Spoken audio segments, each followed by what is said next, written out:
Game 39. Coming into the season, we didn't know if we would have a Game 39, but here we are, folks. Welcome to Adrian, Michigan, the site of Michigan Monarchs baseball. With Alex Maxwell, I'm Jake Gorwitz. So glad you can join us tonight.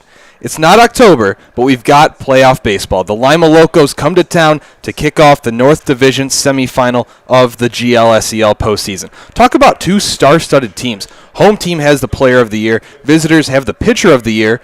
The Narcs have had the upper hand in the regular season, taking 5 of 6 from Lima. Alex, a new season starts tonight. Clean slate for everyone. What's it going to take for the Monarchs to come out on top and make a run? Jake, here we are. The season starts now. For the Monarchs to take it home, it starts with the pitching. It needs to be on point. And that begins with Brendan Moran. He's looked stellar in his past few starts. A dynamite fastball sitting in the low 90s, high 80s, with some excellent off-speed. In addition, the bats can't fall asleep. The player of the year in the North Division, Reese Longstaff, 325 average, 3 home runs, 11 stolen bases, arguably the fastest guy in the league. He's the guy you want to look out for on offense. He needs to step up, and he has done so in the past few games. But ultimately, Jake, it's all about the pitching. From the starters to the bullpen. Can the boys fill up the zone? Can they deliver when it matters? Because that's what separates teams and give guys the rings. We'll get to closing out games because that has been an absolute key for the Monarchs this whole season, and a struggle at times. But first and foremost, throwing strikes and limiting the free passes. That's something that the Monarchs have been plagued by in losses. But wins, there's a clear trend, keeping the base paths clear. Yeah, when you can start off the first pitch in the at-bat, 0-1, 0-2, it's a monumental difference. You saw the last game, the first inning, 6 runs, mostly balls and hit by pitches. So if you can limit the walks, hit by pitches, give your defense a shot to even be in the game, your pitching's good enough to take care of itself, right? So no walks, no hit by pitches, and the Monarchs have been fine statistically throughout this entire season. So that's number 1. And number 2 is you have to step up. You can't just be good, you have to be great at this point in the season. Moving to the back end of these games and closing out games when you take a lead into the 5th and the 6th and the 7th inning. 2 names that we've got to look out for, Hayden Yatzek and Jalen Jones, 2 workhorses as of late that have really been stepping up their game. Definitely. Those guys both sit in the 90s with some excellent off-speed. Both of them have stellar curveballs. And when they fill up the zone, there's not many better pitchers out there, especially in the league. Some high-level talent, and that's really where the Monarchs need to shut it down, Jake. Like you said, they've had some leads, but they've blown some this season. But they've been hot, and it matters now. Talking about getting hot at the right time and players that must be hot right now. Reese Longstaff is the name that you mentioned. Tyler Nelson is another one that I'll add to the conversation. The best bats on the team must play like them. This is the point in the season, point in the year, regardless of sport. Your best players need to play like them, and those are 2 names that really need to be at the top of their game. Well, when you have the player of the year in your division, you expect that from him, right? You need that. And he's been that guy this entire season. The guys really rally around him. But he needs to get on base so that Tyler Nelson, the 3-hole hitter, can advance him. And that's how you get your runs. That's how you get your momentum. And Nelson needs to add more RBIs to his already impressive list of RBIs. But Reese Longstaff has to steal bases, be aggressive, and really be the guy that the boys rally around. Wrapping up these keys to victory, the defense. We've already talked about the pitching. We've already talked about the offense, but the defense. One name in particular, Ian Francis behind the dish. And then just generally speaking, limiting the errors and kind of just sharpening up what we saw on Saturday night. I know it was a fun game, but despite maybe not the most serious approach and most business-like mindset that we'll see going forward, there were some plays that you just got to make. Yeah, that game was a game to forget if you're the Monarchs. But Ian Francis, definitely a guy that needs to step up. He hasn't really been an everyday guy to this point, but he's really the captain of the defense now behind the plate. Got to throw guys out when they steal. It's got to be a wall, and he's got to really take control of the dialogue between the pitcher and the catcher. That's crucial. Locos made it to the championship last year, ultimately fell to the Hamilton Joes. Monarchs looking to be the new chief in town. First pitch just 5 minutes away. Stick with us. We'll be right back.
Game 1 of the GLSEL playoffs. The Lima Locos come to town to face the Michigan Monarchs on the campus of Siena Heights University. Alongside Alex Maxwell, I'm Jake Gorwitz. So glad you could be with us on this Tuesday evening.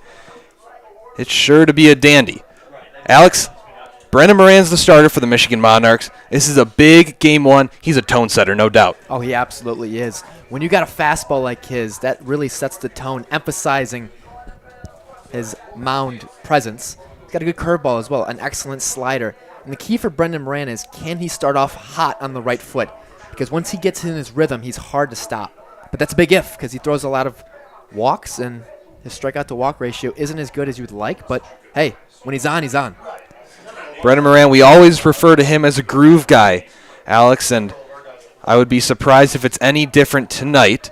Brendan Moran actually started the season as a reliever, moved to the starting role about midway through the season a couple weeks ago, and has gone 3-4 innings in most appearances, but 4 is the longest that he's gone into the game, so it'll be interesting to see how far he goes in this one and then who comes after him. He really needs to give it to the next guy. That's always what we talk about in terms of momentum, and he's definitely a groove guy, averaging 4 innings in his starts, like you said, Jake. So if he can put up 3, 4, 5 solid innings, it gives him a chance to move into the bullpen harmless, and give your team the best opportunity for success. So here we go for Brendan Moran. This first few at-bats are going to be crucial for him, and it's going to dictate how he does in this outing. The boys are ready, Jake. I can just see it. This is a big Game 1 here at Siena Heights. Brendan Moran will face Ty Gill to start tonight's game. The Locos are ready, though. You can sense it as well, Jake. They're hungry. First pitch of the game comes at 7:09 in there for a called strike. 77 degrees here in Adrian, Michigan. Wind shouldn't play much of a factor, about 6 miles per hour. Count even 1-1 on the shortstop. And if you're Moran, that's a good miss right there. Keep those misses close.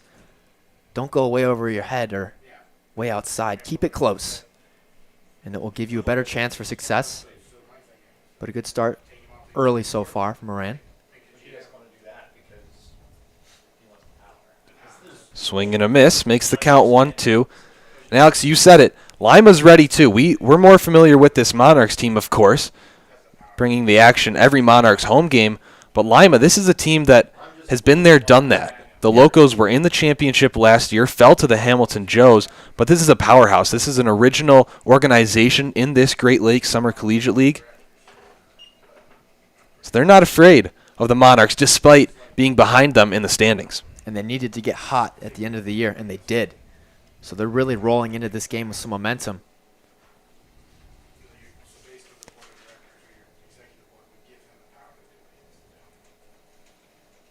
Here's the 2-2.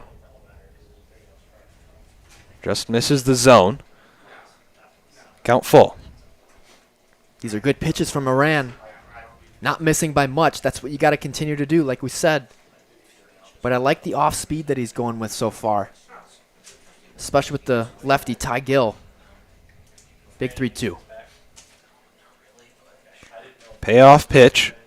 Lifted into deep center field. Going back is Seth Gurgley to make the grab and record the first out of the ball game. That's 1 up, 1 down for Brendan Moran. That's a victory right there. Really what he needed to do to kickstart his groove. You said, Jake, he's a groove guy. You got to get that groove going. Not an easy at-bat. That sets the tone as well from the Locos of how it's going to be. It's going to be a little bit of a dogfight tonight, Jake. Josh Morozic stepping in now, a junior outfielder from Kent State University.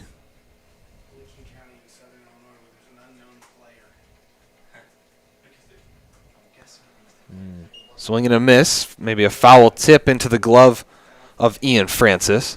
We talked about in the pregame show, Alex, how crucial Ian Francis will be in this game and moving forward in the postseason. Yep. And so far he's on the same page with Moran as he sets up outside. You're going to see that a lot more tonight. Just like that. Just a tad outside, but not a bad miss at all. But you see Moran heavily going to that off-speed and outside fastball. You're going to see that on the lefty-lefty matchups tonight. Jammed him. Camden Coleman scoops it and will step on first and take it himself. 2 down. Another great at-bat for Moran. Sawing off Morozic there. And Moran's ball has a lot of movement on it, so it makes it hard to pick out for a hitter left or right. But, Jake, this is a guy you want to look out for. DJ Jackson hitting in the 3-hole. Really had a good day against the Monarchs last time. And the boys definitely recognize that as the outfield is deep. And that wasn't the only good day that he's had. He's hitting .377 coming into the playoffs. So I don't think the Monarchs were his only victim. No. No, some guys you can just tell who's a good ball player and who's not. This guy jumps off the page.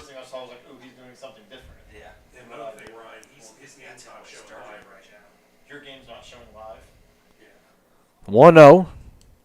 Driven into foul territory down the right field line. Count 1-1. The misses have not been drastic from Brendan Moran. I know that we were hoping that he would keep everything close, and so far so good, Alex. Yeah. Got to stay within himself. Don't be overzealous. It's all about finding yourself and staying there on the mound. Find a groove. That's poked into left field. Coming in a few steps is Reese Longstaff to make the catch. 3 up, 3 down for Brendan Moran. You couldn't have asked for a better start. No, you couldn't have. And that's a big sigh of relief for Moran. Now we can really deal as the game progresses. So a little bit of weight lifted off his shoulders. The 3 top batters in this Locos lineup, no problem for Moran. And other than Jackson with a solid flyout, the first 2 were not really good contact at all. Moran definitely ahead so far. And that's what you needed to see. Start off hot. Big groove guy, like you said, Jake. And Moran's a guy that likes to pitch with his emotions. So if he's going in the right direction, he is dialed in. And the boys really feed off of that. So let's keep it going if you're Big Moran, number 10 on the mound. 4 innings would be great. Anything more, a luxury, to say the least. Like we said in the open, 4 innings is the deepest that Brandon Moran has gone in a game since coming into that starting role. But anything else would just be a big help to the bullpen, really. Right. We talked about giving it to the next guy. Can you put yourself in a situation where Jalen Jones or Hayden Yatzak can be successful? You know, don't give him bases loaded, nobody out. Give him a clean slate up by 3, right? And don't tell me that the boys don't feed off Moran's success. They feed off of that energy. He's a big-time energy guy, and you love that. The Monarchs are full of guys like that. Reese Longstaff is definitely another one of those guys who's leading up here. But all those little things matter, Jake, when you get to the playoffs. When you got guys that care and are invested emotionally, it really changes. It's a little advantage. It's another point. Who wants it more? It's really what it boils down to. Well, we saw a glimpse of what Brendan Moran will offer tonight. And on the other side for the Locos, Miller Riggins, another big lefty, 6'3", 210 from Tennessee, playing his college ball at Kennesaw State University. The Monarchs have seen him once and did not fare very well, no. Alex, to say the least.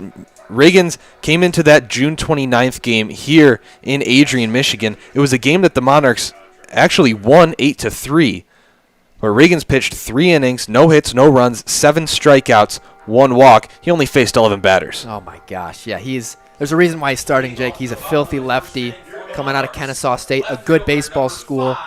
He's got an excellent ERA, only 2.01. He's got a great fastball. Some off speed as well, but he's really good with his command. But here we go, Jake. A good pitcher against a good hitter in Reese Longstaff. North Division Player of the Year.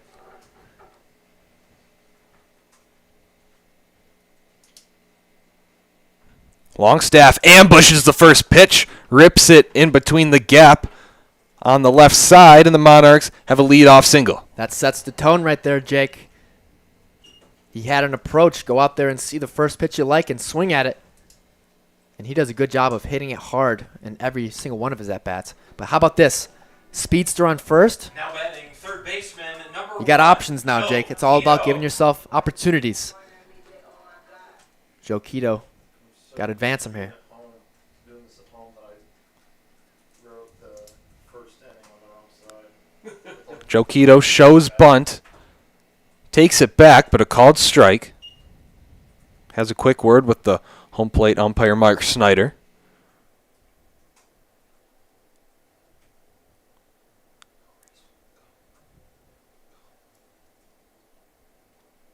So Riggins will step off. Yep. Smartly. And you could see Longstaff, he was leaning and shifting his weight towards second base. See if he goes at some point. One of the faster players in the league. Longstaff, an aggressive base runner as well. And you see he's got a healthy lead over there at first. Quito pops up the 0-1 near the right field line. And Jaden Davis comes all the way over from second base to retire Quito. It's a good bounce back there from Miller Riggins. But if you're Longstaff, now you got to try and swipe second, so that gives Nelson a chance to score you in, which he's done all year. So beware of this stolen base opportunity for Reese Longstaff. He's thinking about it, that's for sure. It's just a matter of will Riggins keep him at first. Little matchup there for you. There's a button on that, like where the box is, where the bases are. It actually just tells you to click on it. It goes batter. Like it just brings you to the next batter. Nelson goes after the first pitch. It's well hit deep into left field. Almost over the head of Isaiah Velasco, but he extends the left arm to bring that one in. Man, is that unlucky if you're Tyler Nelson. That ball was absolutely smoked. But Velasco made a good play out there and left that would have likely saved a run as Longstaff has got some wheels over there at first. But I like the start so far from the Monarchs. They're aggressive.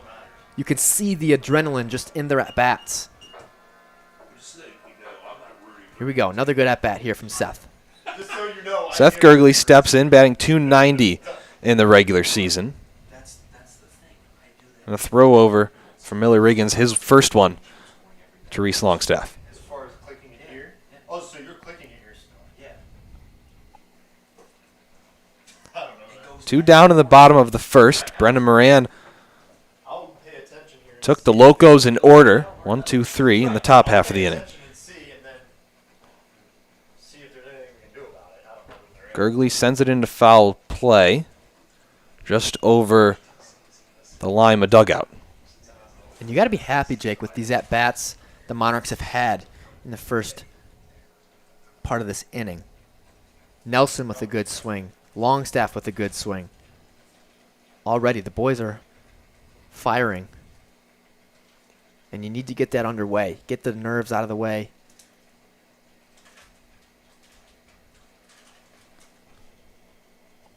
Braden White, the catcher for Lima, set up outside. Chopper to second base to flip over is in time for the third out of the bottom of the first. So Reese Longstaff, the leadoff man, gets on Alex, but nothing after that, despite some well-hit balls. Yeah, a little unfortunate. It's unfortunate that Longstaff couldn't get to second because that really would have changed the dynamics of this inning. But a good start. Nothing really to show for it, but the approach is there, the confidence is there, and the boys are more comfortable, and that's a win of itself. I know there's not a run on the board, but it's a successful inning on both sides. And it certainly helps being at home. Yeah. The Monarchs do have home field advantage not only for this series, but a potential championship matchup against a South Division opponent. Yeah. Best of 3 series here. Sorry, Alex. No. Starting off at home here in Adrian, on the road tomorrow, and then in a Game 3, if necessary, back here at home. Well, the record is solid away, but their home record is significantly more impressive. 11, 12 games over 500. Yeah. only 3 losses. So definitely more comfortable here at home. And every little thing matters, Jake. When you get to this point of the season, you want to be as comfortable as you can. When everyone's all tense and tightened up, you want to be as loose as you possibly can be. Taking a look at the Monarchs' defensive alignment, from left to right in the outfield, it's Longstaff, Gurgley, Nelson. In the infield, starting at third, it's Joe Quito, Henry Brown, Sandon Cuthrell at second, and Camden Coleman, a corner infielder, playing at first. And, of course, Ian Francis playing catch with Brendan Moran tonight. Brendan Norton steps in. Lifts that one into shallow left center. Henry Brown going back to make the catch. Nice play from Henry Brown. Not an easy play when you're coming back like that. It's easy to kind of lose track of the ball, whether it be in the sun or the lights, but a good play. And an even better start from Moran once again. Picking up where he left off. First pitch strike to Jaden Davis. Davis, a first-team All-GLSEL player. The postseason awards were just announced yesterday, I believe. And accolades all over the place for both sides. We already talked about the Player of the Year in the North Division being Reese Longstaff from the Monarchs, but how about the Pitcher of the Year in Carter Dorn for Lima? We'll without a doubt see him at some point this series. I'd have to think that it would be tomorrow if he's not starting tonight. Yep. We got a heavyweight bout here tonight.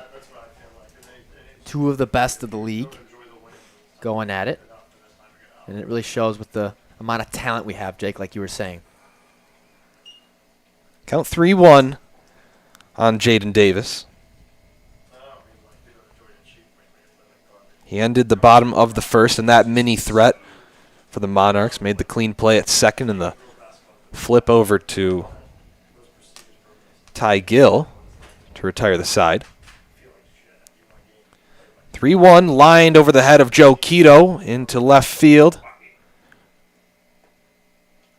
And he's aboard first with a base knock. Really good approach there from Jaden Davis, excuse me. The 3-1, if that's there, if that's a fastball that you like, you have to pounce on it. Great hitter's count. And that's exactly what it did, Jake. A shot over the left field, on the left-hand side.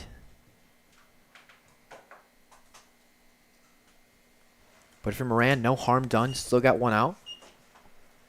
And a lefty-lefty matchup. Yep. We'll see a lot of those tonight. He's been feasting off of that, and that's probably another reason why he's on the bump tonight to start things off. He's been excellent against left-handed batters.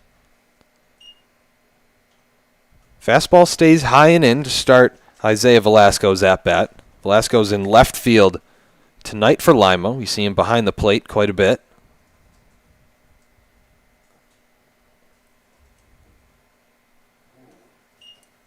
Fastball evens the count 1-1. Good pitch there. Moran's going to live there all day on the lefty matchup. Watch out for his off speed as well. It's going to be difficult for Velasco to pick it up out of his hand. That's something we've seen Moran improve on, keeping track of the runners on bases as he moved over to the first.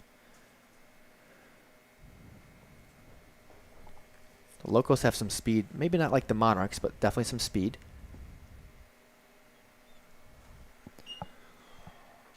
Off speed. Jams Velasco, sends it foul. Count 1-2, 1 out in the top of the second.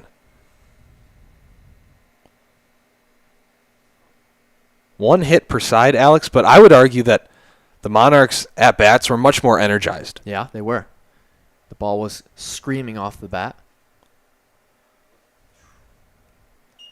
Moran's not afraid to come on in. A little brush back there. Yeah. 2 in a row, some chin music early on. But Velasco not afraid to be close to the plate there. Really. The Joes take a 3-0 lead in the second inning. That's sharply hit right to Tyler Nelson, who is stumbling to make that catch, and there's 2 down. A nice play there from Nelson. You need to make all the little plays like that to secure a W. Now batting the first Can't baseman, afford to number make any mistakes. 34, But Jaden another good Davis. at-bat from Moran. Another good pitch-to-contact guy. You're going to see that a lot tonight. Not as many strikeouts as you're going to see ground balls.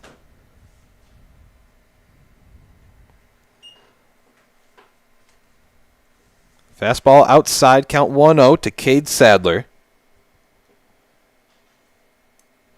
Batting .280 this season with 1 home run, 15 RBIs. He swings and misses at that pitch. Moran really doing a good job of being unpredictable with his fastball and off speed. And mixing up the eye level as well. Credit that to Ian Francis behind the plate.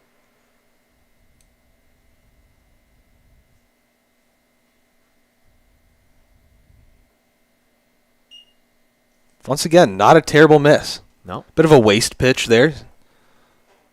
Off speed, He's left still it trying to- outside. Yeah, he's still trying to establish his rhythm here and work his game plan of really finding that slider for a home. Just like that. Oh, that pitch just missed. But once again, Jake, not a bad miss at all. But the home plate umpire has an official zone here. We're not messing around. The 3-1. Fouled away. Make the count full to Cade Sadler. See if Moran throws over here. Man's going to be going on first. 3-2, 2 outs. Oh, Coleman's not going to hold him on.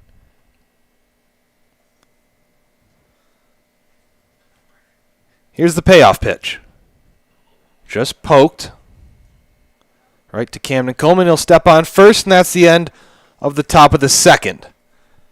Alex, Brennan Moran, impressive so far. We were wondering, this was a strategic move, starting Brendan Moran in Game 1. Not the ace of this pitching staff, but a strategic move nonetheless by the coaching staff, Ben Kamenowski, Alex Lord.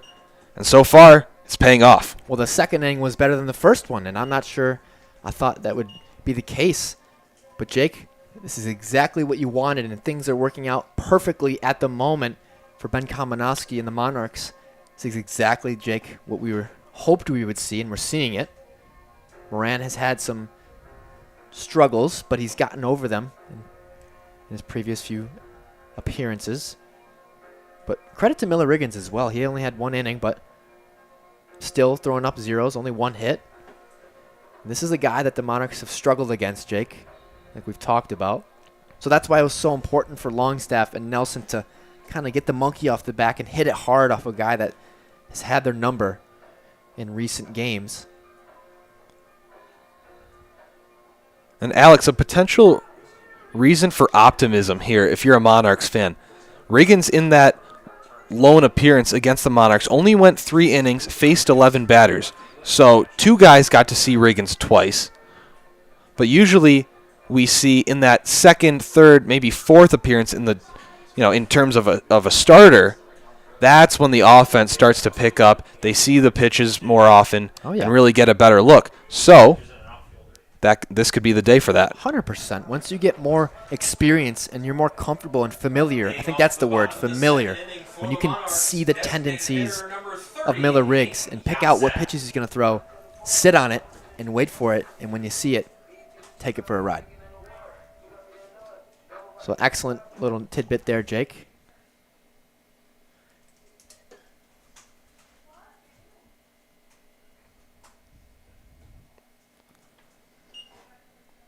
Hayden Yatzak now steps up to the plate. Count 1-0 on him. Yatzak hitting .303 this season. Has 2 home runs, and one of them was a deep shot to left field that I remember vividly. Mm-hmm. Definitely got some pop in this bat here. One of the more talented hitters on this lineup. Big hitters count here for him. He's got to sit fastball, and if it's there, take it for a ride. 3 straight balls from Miller Riggins. Count 3-0 on Yatzak. And to go along with the power, he's got great plate discipline. Something he's really worked on. Coaches have said how much he's improved, matured at the plate. And he gets on base a lot. He's almost like an Oakland A. He always finds the way to get on base. A 4-pitch walk there. That matches the total of base on balls by Miller Riggins the first time that he faced the Monarchs. Yep. 3, Camden Coleman. So you got to keep in mind, Jake, the nerves are on both sides here. Not just for the Monarchs, but the Locos know how good the Monarchs are.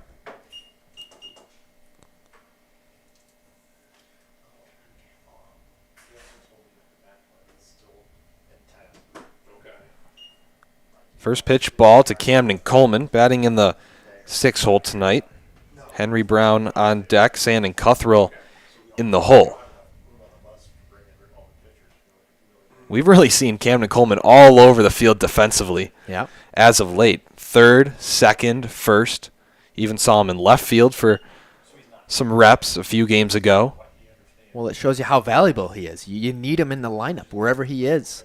He's got the bat that you need. It'll be interesting to see what the coaching staff does with Coleman defensively going forward in a game that potentially Sam Bush will play in. Of course, he'll be at first base. And a throw back to first from Braden White to Cade Sadler, keeping an eye on Hayden Yatzak. You can't fall asleep in this game. Every little thing has to be perfected. Got to pay attention to all the little details. I was like, wow, I can really do shit. Other than every pitch. I'm only doing the result of every play, not the result of every pitch. It's pretty liberating. Off speed, popped up in a shallow left field. And coming in is Velasco for the first out. Not a bad at-bat from Coleman. Riggins just had a better pitch. You know, we always say, Jake, you're a great hitter if you fail 70% of the time. So that was nothing wrong with the swing there. Riggins just got Coleman to get a little bit under it. And he's really working his curveball here with a really nice sweeping curve.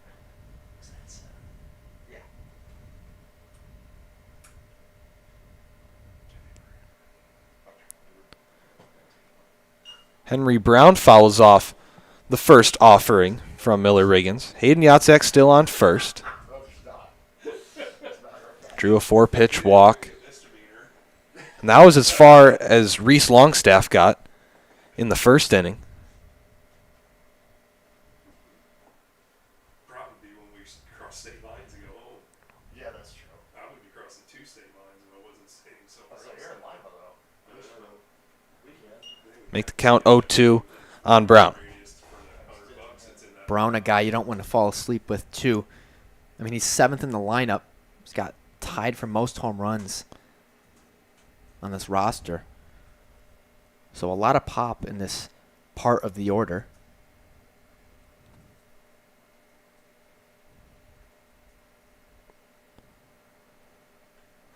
Oh, 2 belted into left center.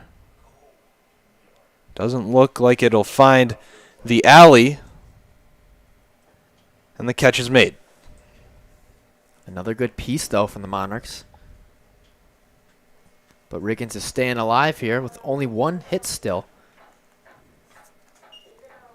And Still credit scoreless, yeah. credit to Riggins. Talk about composure. Yeah. 5 straight balls between Yatzak's at bat and then starting off with Camden Coleman. Yeah. And nothing to show for it. A big bounce back.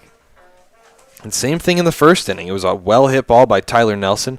Longstaff obviously pounced on the first pitch that he saw from Riggins. Oh, it's still like at GLL or whatever. Yeah, it's the same one they've had the whole time when they were the Lake Erie Monarchs. Cuthrell fouls that pitch back into the netting. Count 0-1, 2 outs. Still 0-0 in the bottom of the second. Well, their Instagram is literally still at Lake Erie Monarchs.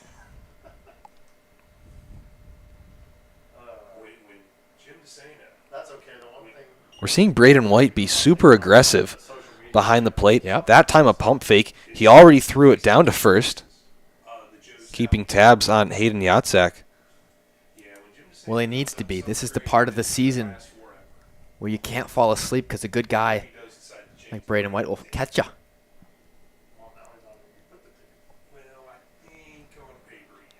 1-1 left side, backhanded by Gill. A long throw over to first and the stretch by Cade Sadler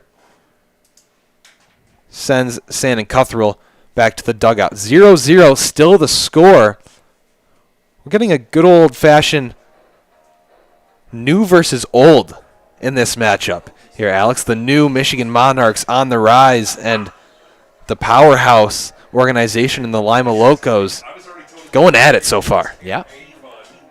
0-0, one hit apiece, but a little misleading as there's been several good at-bats. Some balls hit well deeply in the outfield, some line drives, some line outs, and some quality at-bats. It's not been quite a pitcher's duel as we've seen some balls hit right to some fielders, but nonetheless, some guys. See, Jake, really, it boils down to throwing strikes. See, if you can't throw strikes, then you get guys on base, and then those balls might drop. Completely different game. If you can throw strikes, you can get lucky and have balls hit right to guys, right? So it shows you another level of how crucial it is for Moran to continuously fill up the zone. Same with Riggins, but Moran especially, he needs to get things going. Yeah, we knew what we were going to get out of Miller Riggins. Obviously, just an absolute strike thrower. 32 strikeouts coming into this one, only 6 walks. Brendan Moran's season, a bit of a different story. But getting into that groove that we always talk about with him as a starter, and that's a big transition, moving from the bullpen into the starting role.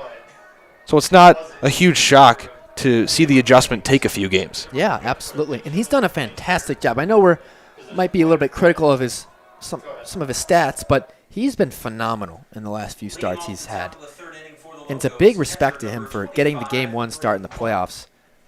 It shows you the respect and admiration he has from his coaches and his teammates, and definitely up here in the booth.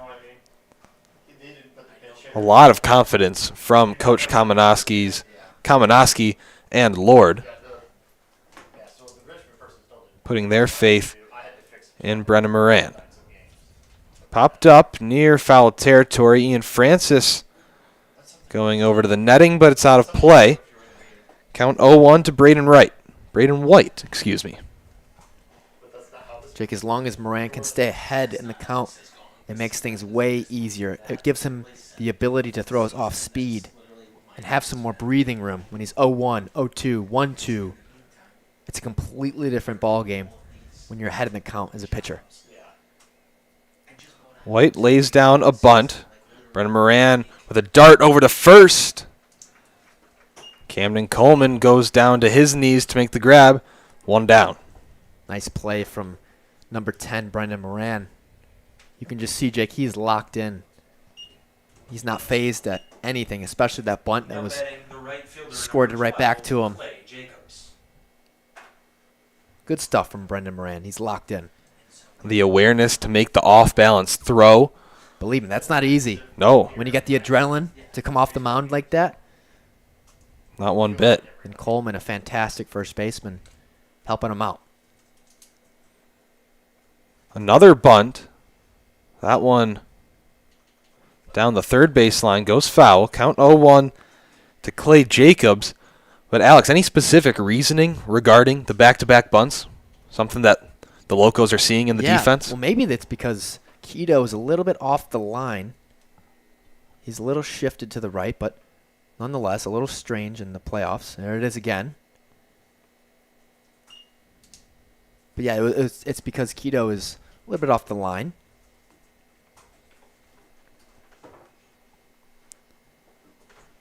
And then I guess the follow-up question, any reason that Keto's off the line? Because of the shift of the lefties. I mean, really, that's the reason why. These guys tend to be pull hitters.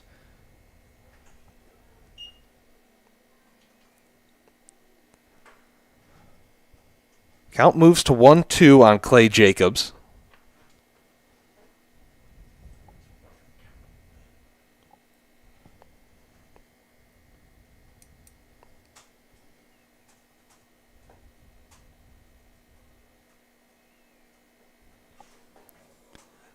The off-speed nearly dropped into the zone. Keeps Jacobs alive. Count 2-2. Shows you how much Brendan Moran's off-speed moves. Nearly was about to plunk Jacobs and fell in close to being a strike in the zone.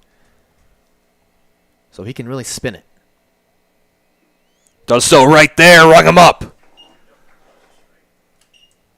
Called third strike on Clay Jacobs, and quickly 2 down in the top of the third.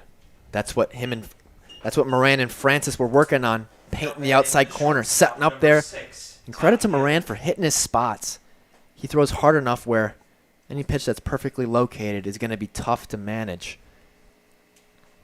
Excellent communication and execution so far from Moran and Francis. Yeah, I'm trying to put these people over on my personal account here. Once again, going to that outside corner. I'm gonna do this right.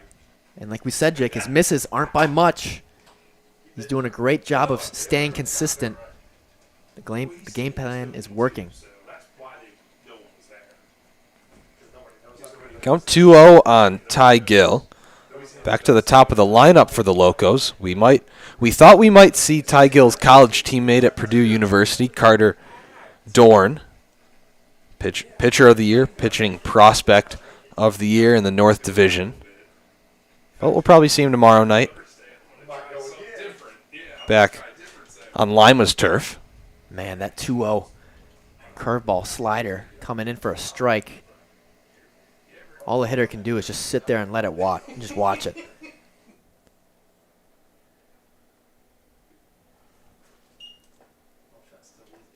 That pitch misses outside in the right-handed batter's box. Count 3-1.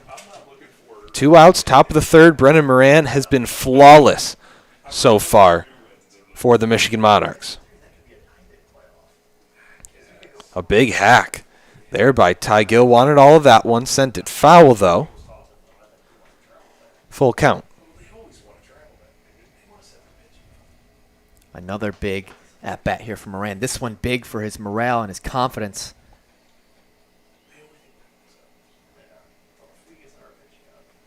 Francis set up outside here, 3-2.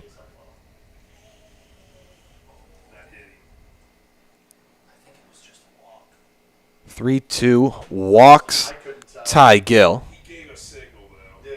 Might have gotten a piece of him, but either way, Ty Gill's on it first.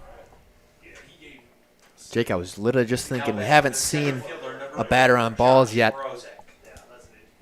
this game, and that's why Moran has been so efficient.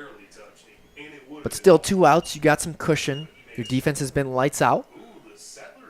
Nothing to worry about.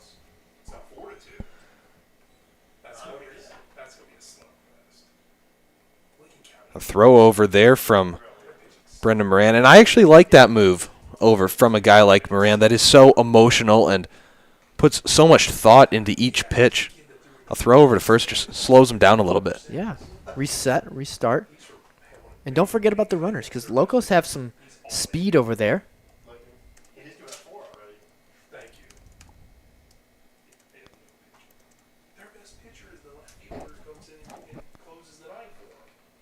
Swing and a miss there by Josh Morozic. Count 1-1, 2 outs. Top of the third. Locos Monarchs here in Adrian, Michigan. Score still 0-0.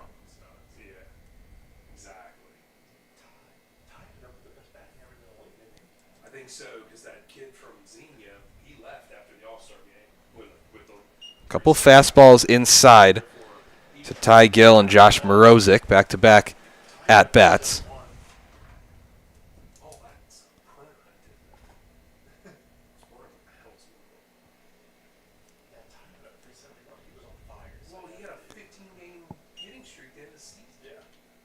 It's a good bounce-back pitch there from Moran.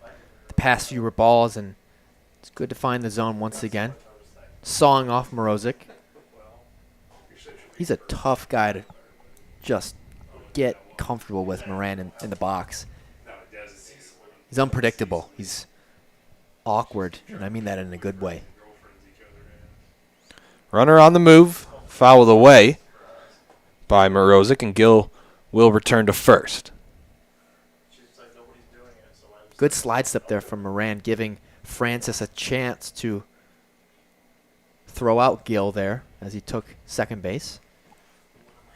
Attempted to.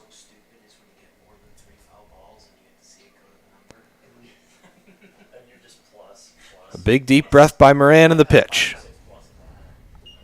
Misses outside, count full. Here we go, Jake.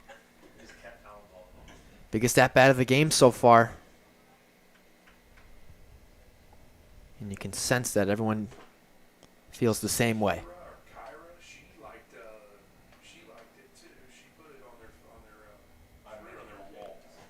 Morozic stays alive. Count stays the same. Ty Gill on the move, of course, with a full count, 2 outs. Yeah, maybe that'll go on that wall. That is a fast food option. Yeah, it went on their wall. Okay, that's cool.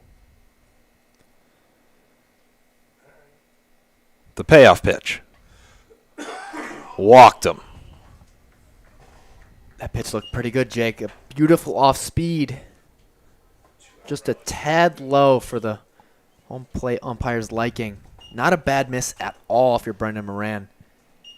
And now you have to be on edge here with DJ Jackson, Number 28, DJ Jackson. the best hitter arguably for the Locos. With men in scoring position now, 2 outs. Now you really have to bite down and rally. Runner on his way to third. The throw down. It's called safe.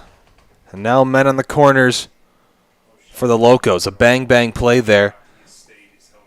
Great pop time from Ian Francis. Yeah, that was a great throw, a great tag. Jake, that looked pretty close from our angle. But now the Monarchs have a little adversity so far. Men on the corners. Still nobody out. Or excuse me, no runs. 2 down. A called strike goes against DJ Jackson. Evens the count, 1-1. Still 2 outs. But Lima threatening. Brendan Moran Shortly after the All-Star game, looking to get out of this one. he was going to get close to your guy.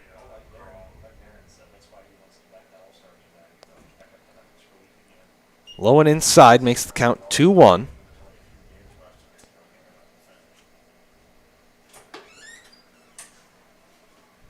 Here we go. This is not a guy you want to get behind in the count against. Let's see if he goes to that off speed.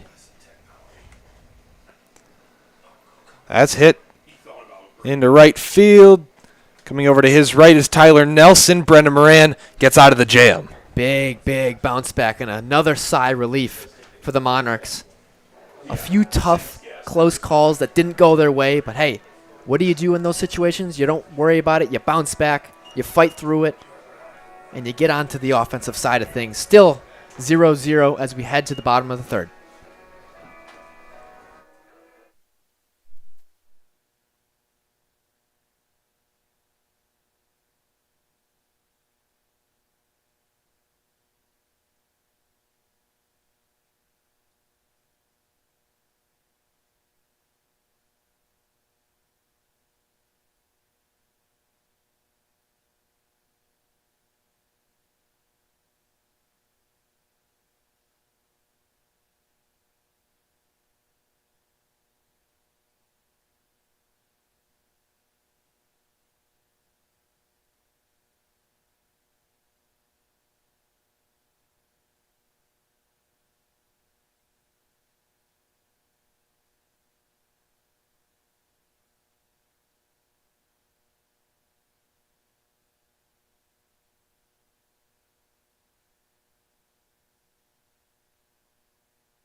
Coming back for the bottom of the third with Alex Maxwell, I'm Jake Gorwitz on the call for tonight's Michigan Monarchs game, hosting the Lima Locos in Game 1 of the GL-SEL playoffs. It's a 3-game series, best of 3 series here in the semifinal in the North Division. Winner goes to the championship to face an opponent from the South. Nastiest pitch we've seen all night from Miller Riggins right there. Off speed, drops it in the zone. Beautiful 12-6. The Monarchs got to adjust to it. Sit fastball and adjust to any off speed that Miller throws their way. But a good job of going back upstairs with that fastball. Riggins really does a good job of, like Moran, staying unpredictable and mixing up his pitches. Ian Francis behind 0-2 early. The change of pace got to him. Fastball upstairs. Makes the count 1-2.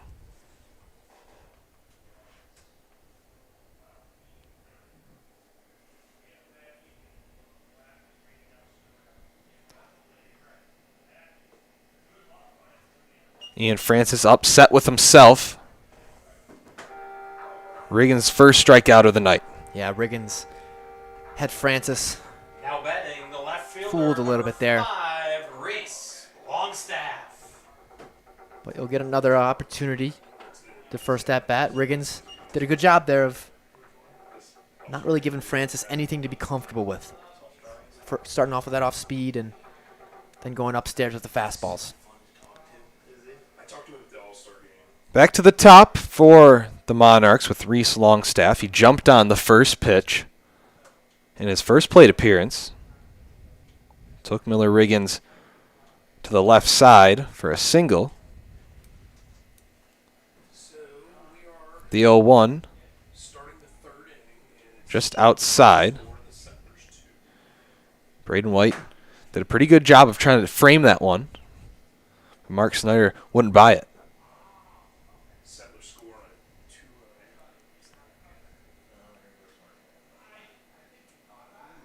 It's a good take there from Longstaff. That was an appealing pitch right there, but broke a little too much on the inside of the plate.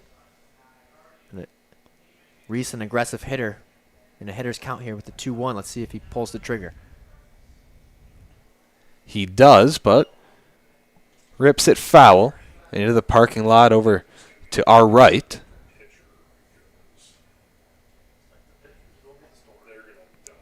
Longstaff, a guy that you can just tell is made for big situations and really loves the pressure and the championship playoff moments. That's sent up the middle. Reese Longstaff, back-to-back singles. Just like I was saying, Jake, he thrives in these moments. 2 for 2 on the night. The guy that needed to step up so far has. And let's see if Longstaff can get to second base and advance from Keto. One of the best things about Reese Longstaff, one of the many great personalities and just great guys on this team. All the players were congratulating him in the team group chat on winning Player of the Year, top prospect of the year. First thing he said, besides thanks, boys, let's go win a championship. Yeah. That's what's on his mind. That's what we wanted right there, Jake. Get to second base, steal a bag, and really no problem there from the speedster from Melbourne. But now Joe Keto, one of the more reliable batters that we've seen on this roster, has the opportunity, Jake, to bust this game open and get a run across. And if you're Longstaff, you got to be aggressive here. Smart but aggressive.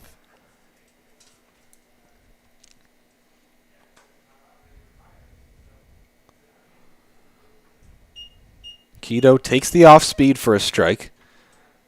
Behind in the count 0-2, but someone that always does a job. Might not find green every single at bat, but advances guys consistently. Sack fly after sack fly.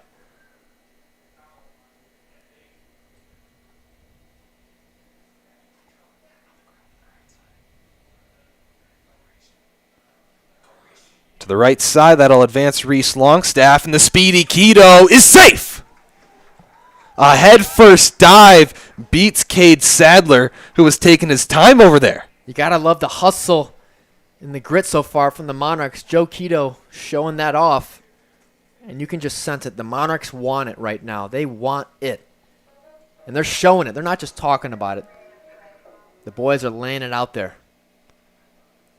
It looks like we have a little bit of a challenge from the Locos head skipper. Head coach Matt Ferruto meeting with the first base umpire Josh McNally. Has his palms up, but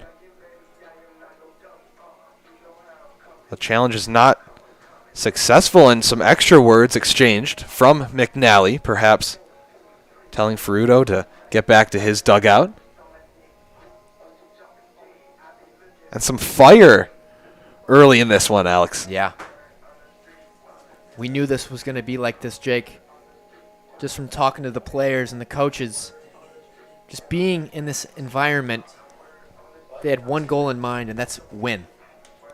And when you get a collective squad of guys that want to win, there's nothing more dangerous than a guy with nothing to lose. Remember that. So only one down, and it's the Monarchs' turn to have men on the corners now. And it's Tyler Nelson, the RBI king. Here we go.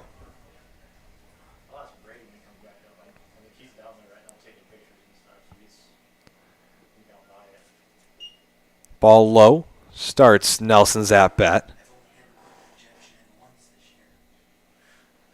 This isn't the first time that we've seen things get a little heated and chippy between these two teams. Maybe we'll get to that in between the third and the fourth inning. Miller Riggins paints the outer edge of the plate with a fastball there. Count 1-1. Joe Quito, though, over there at first, looking for the right opportunity to steal and have two men in scoring position. He's just waiting for the opportunity, Jake. He's just checking his odds.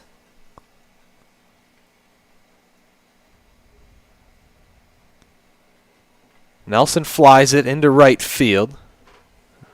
It'll go foul. That would have done the job there. In a situation like this, you want a sac fly. This is what you want out of your three-hole hitter. And Nelson has been spectacular in this role so far. One of the league leaders in RBIs. But he's got to have a good at-bat here. Throw over to first. Checks in on Joe Quito. Count 1-2, 1 out in the bottom of the third. Scoreless game so far here at the Joseph K. McLaughlin Baseball Stadium. A pivotal game one, and whichever team scores first, Alex, that's a big momentum swing. Oh, yeah. We thought it might be Lima in the top half of the inning with a threat of their own men on the corners. It really just changes the momentum in the course of a game. When you got the momentum on your side, there's nothing like it. You're comfortable.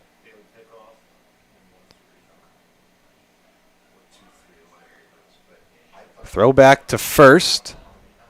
Quito's safe.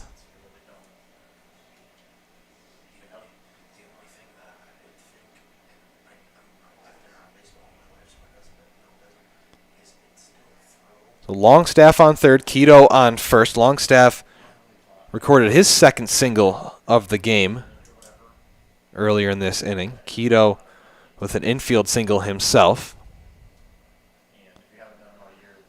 Grounder to the left side. The throw to second. The relay is not in time. And a run scores. The Monarchs on the board first. That'll do, Jake. That's why Nelson's one of the league leaders in RBIs. Credit that to Reese Longstaff, though. Putting himself in that position, getting on base, stealing second. That's what happens, Jake, when you put yourself in scoring position. Now batting the center And especially that's what happens when you got speed like him. Gurgley. You wonder why coaches love speed, and that's the reason right there. Longstaff comes home to score. Seth Gurgley drives that one into center. That'll get down from first to third going Tyler Nelson. And once again, just like that, men on the corners for the home team. We always talk about Jake handing it to the next guy. So far, that's what the Monarchs have done with Quito, Nelson, and now Gurgley all aboard. Here we go. Another 2-out opportunity to bust this game open. Now batting the designated hitter. 1-0 Monarchs, looking to make it 2-0 here. Yatzak. But Yatzak could switch it up and pull a 3-run homer. You never know. We've seen him do it. Yatzak drew a 4-pitch walk his first time up against Miller Riggins. That one's popped up in foul territory. Cade Sadler camped under it for the 3rd out. Monarchs leave men on the corners, but the all-important first run of this game goes to the home team. Oh, it sure does. And not only that, but they deserve this, Jake. 4 hits in just 3 innings with several good at-bats. Good base running, smart but aggressive base running. And the Monarchs have done the little things right so far to put themselves in this situation. It's all about putting yourself in the best situation, putting the best foot forward. That's how you become successful. That's how you add runs and hits. It's not just one guy or 2 guys. It's a whole team. And we've seen that from the Monarchs this year. But the boys are comfortable. They're confident. They were the best team in the league this year. And they're showing themselves why. Alex, in the bottom of that 3rd inning, I teased the fireworks that we saw in this matchup earlier in the season here at home on the campus of Siena Heights University. We actually saw our first and only ejection all year. A Lima Locos pitcher, Hunter Pydek, was tossed from that game after arguing a balk call or 2. And that was something that we certainly did not expect, but a couple visits between manager Matt Ferruto and the officials. And then Ty Gill was dancing in front of second base with the music going on. There's some history between these teams. That's for sure. So that only adds for more drama and juices. Maybe it was Caleb Dugan dancing, was it? So Caleb Dugan was busting a move in front of second base as Pydek was all hot to trot. It was a sight to see. Yeah. We just didn't allow anybody to use that 1A to score games. Because it is a different platform as far as the... First pitch strike starts off Brennan Norton's at-bat. Correct. Well, This is a crucial inning for Brendan Moran. that's what happened to us for this team. This is the farthest that he's gone, 4 complete innings once he became a starter. I was talking to him trying to figure out. That'll get through the gap on the right side. Brennan Norton has a leadoff single. It's a good little piece there from Brennan Norton. Pitch was on the outer heart of the plate. And you take that to the opposite side. But Jake, this is Moran's limits right here. We're pushing him. The farthest he's gotten, like you said, is 4. We talked about it in the pregame show. Anything more would be a treat, a cherry on top.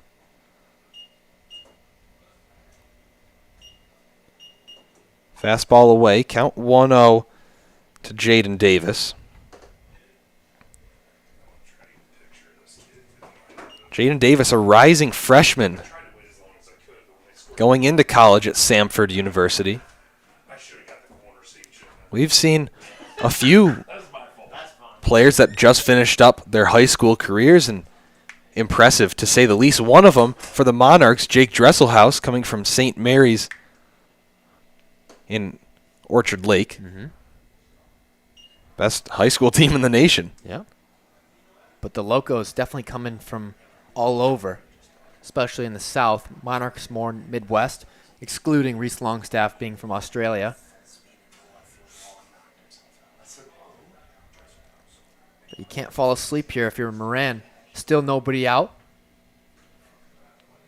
And a 3-1 count with a man on first. This is where the Locos have to take advantage and get themselves back in this game.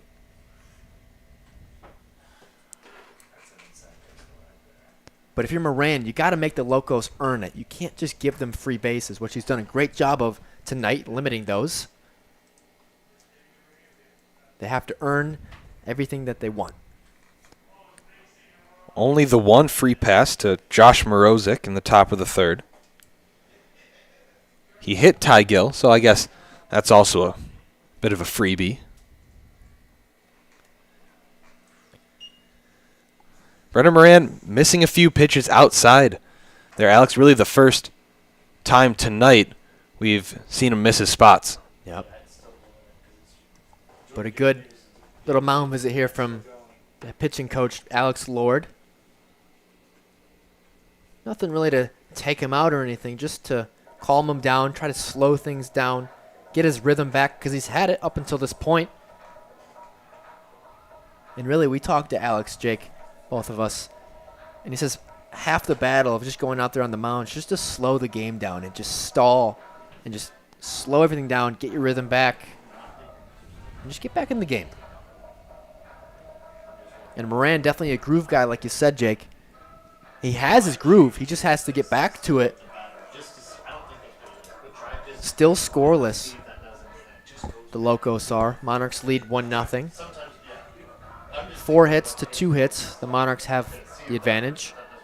No errors. So this has been a really high-quality baseball game to this point. Something that's really fun to watch. Now batting the left fielder, number 31, Isaiah Velasco.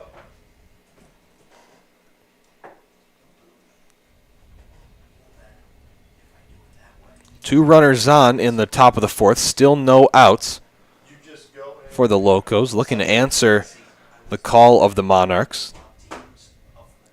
Bunt put down by Isaiah Velasco. The throw over is cut off by Camden Coleman, and the bases are loaded. See, that's one there where you have to get the out at first. And the Monarchs were a little discombobulated there, trying to be aggressive and get the out at third. But in a situation like that, Jake, you got to be smart and you got to be conservative. Take what you got. Take what they give you. When someone bunts it, you throw it over to first. You take what they give you 10 out of 10 times. You go here. Okay. Now you're on the home team. Yeah. So you click home team business. But a completely different game this game could be in just one pitch. Bases loaded, nobody out, Jake. The Monarchs lead 1-0, but let's see how long that stands. Cade Sadler fouls off the first pitch that he sees, bounces out of play. Like I said, that may not do anything. So it's Norton on third, Davis on second, Velasco on first after the bunt single. And this is where the runners left on base and missed opportunities with runners in scoring position could come back to haunt you. 6-2 Jones. That is well hit. Towering shot into left center. Going over to make the grab is Seth Gurgley. Tagging and coming home is Brennan Norton. And the game is tied. Well, first of all, that is an excellent catch out there from Seth Gurgley. Not an easy play by any means.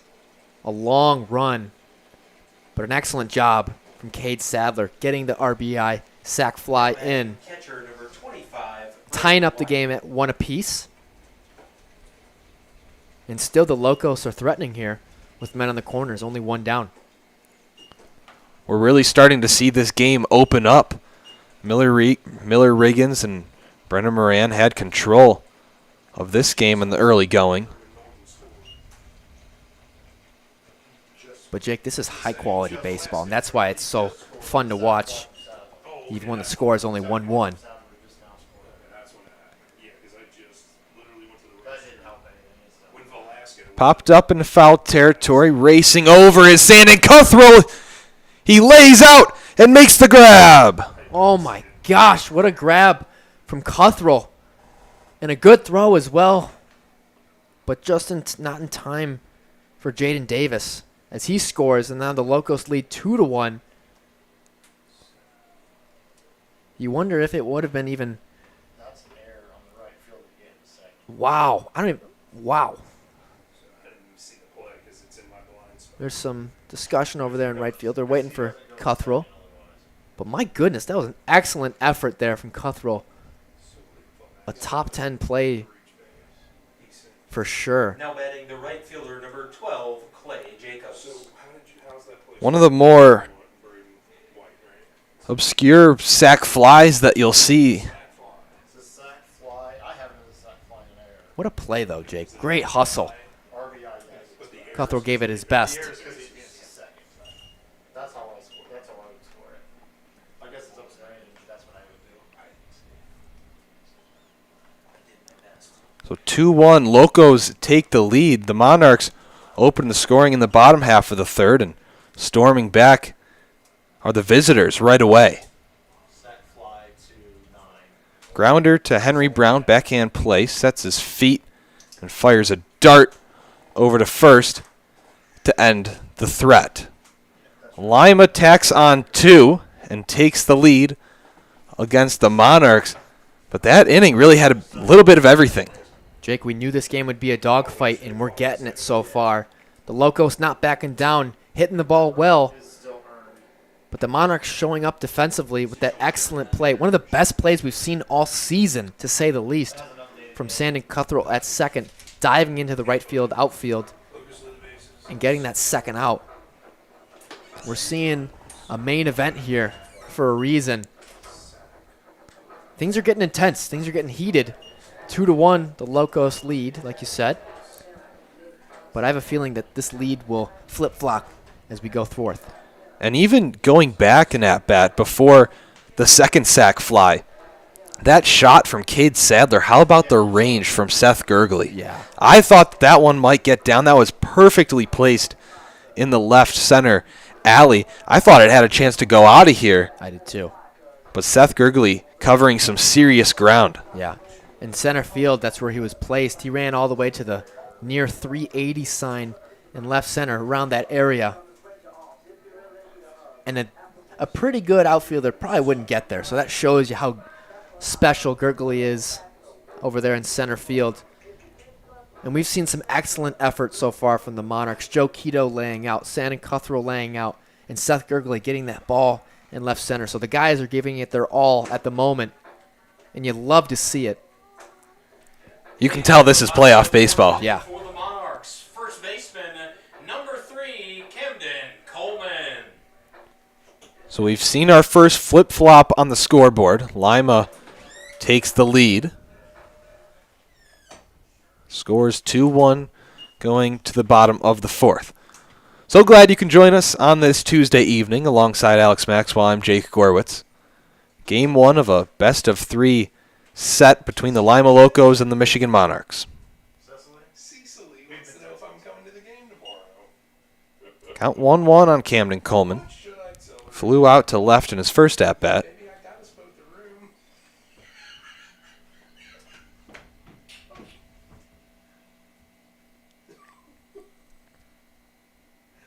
Oh, word. I'm going to let that simmer for a minute. Fastball up top. Make the count 2-1. For you, yes, he's coming in the game tomorrow. I'm saying. Is she already texting you? Oh, we've been texting. Oh, okay. We've been texting since the game started. Oh. Well, and it's the fourth inning, and I finally get one? Oh, good grief. That's Riggins' special pitch right there, that sweeping curveball to even up the count at 2 apiece. And if you're Coleman, you got to sit back on that fastball, and if Riggins throws you the curveball, you got to adjust. She has to because she's following the Twitter account. True. I mean, I'm the only person that does that. 2-2 blooped into right field. Has a chance to get down on the right field foul line, and it does. That's a double, I'm assuming. Camden Coleman in at second. You couldn't see that. Kind of a lucky hit, but we'll take it. Coleman on second base, hustling out of the box, mind you. And those are the little things that the Monarchs always find a way to do right. Hustle. Think ahead. And that's why he's on second base with nobody out here. And Henry Brown with the opportunity to get this game knotted up at 2. Nobody out, Jake. Now batting the shortstop, This is what you like to see number out 23, of your leadoff guy. Brown. Doesn't really matter how, as long as he is on base. Yeah.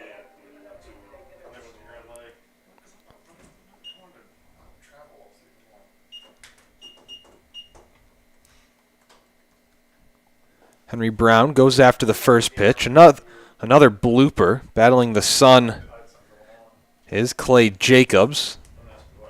And hauls it in for the first out. Camden Coleman quite literally found the only piece of green that he could find in right field. Placed it perfectly in the middle of that triangle between Sadler, Davis, and Jacobs. Little par 3, 115 yards away. Pitching wedge, maybe a 56-degree wedge. But nonetheless, good job from Coleman. Are you checking out the Rocket Mortgage Classic this weekend? I might be. We might have to check it out together. We did last year, yeah. Yeah, we did. Yeah. That was a pretty fun time. Yeah. So count 0-1 to Sandon Cuthrell. Grounded out to Ty Gill, his first plate appearance. With one out, has Camden Coleman on second. We've seen some guys not commit with some half swings, and credit that to Miller Riggins for being in the Monarchs' head,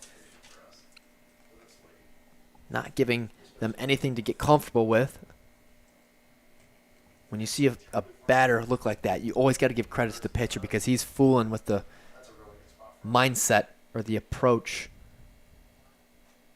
of the men at the plate.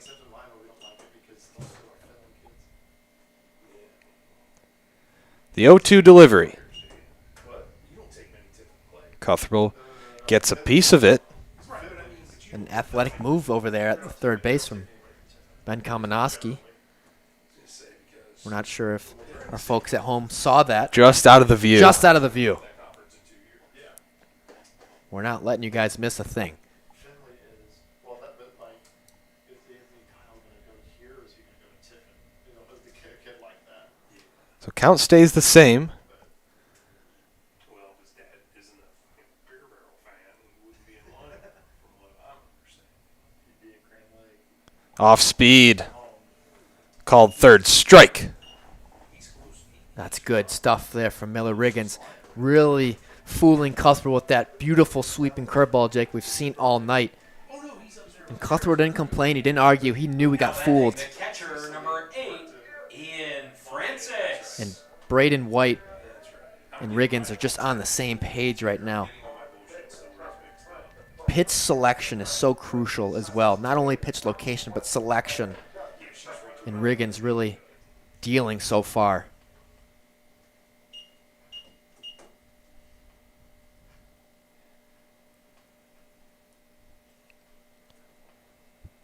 Fastball low and in around the feet of Ian Francis. Starts his at-bat. Count 1-0. 2 outs here in the bottom of the fourth. Monarchs took the first lead of the game in the bottom 3. And Lima stormed back in the top half of this inning to make the score 2-1. I'm going to tell her, she asked me if I'm coming to get my, of course, explanation point and beer barrel afterwards. 2 explanation points.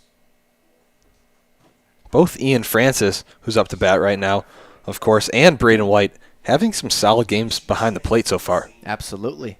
Defensively, that's what we talked about, Jake. Some dark horses. It's so crucial. It's the quarterback of the infield. Off speed, turned on by Ian Francis. In a pickle is Coleman. And he's tagged out. Jaden Davis makes the third out of the inning. 2-1 stays the score. We go to the top of the fifth. Brendan Moran coming out for another frame of work. Alex, your thoughts? Well, you have to be happy with what you've seen. The game plan has worked so far. 2 runs, but he's had some success with the strikeouts and some weakly hit balls. But Moran has done a much better job of finding himself and being within the zone. So the strategy is working. The defense is well behind him. But the Locos are a good hitting team, so no surprise that we've seen some runs. None of my tweets are going to have a retweet anymore.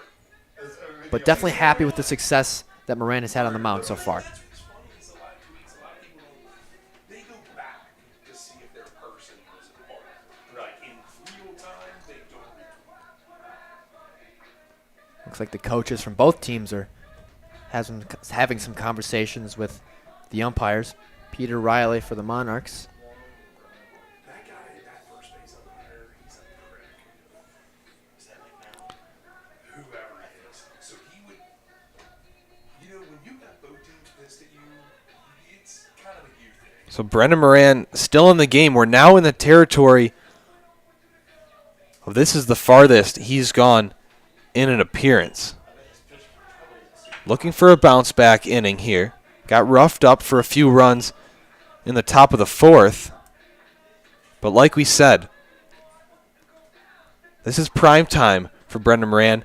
This is the point of the game where if he's still in, it's a luxury and you have to view it as a victory. You have to see his outing so far as a success.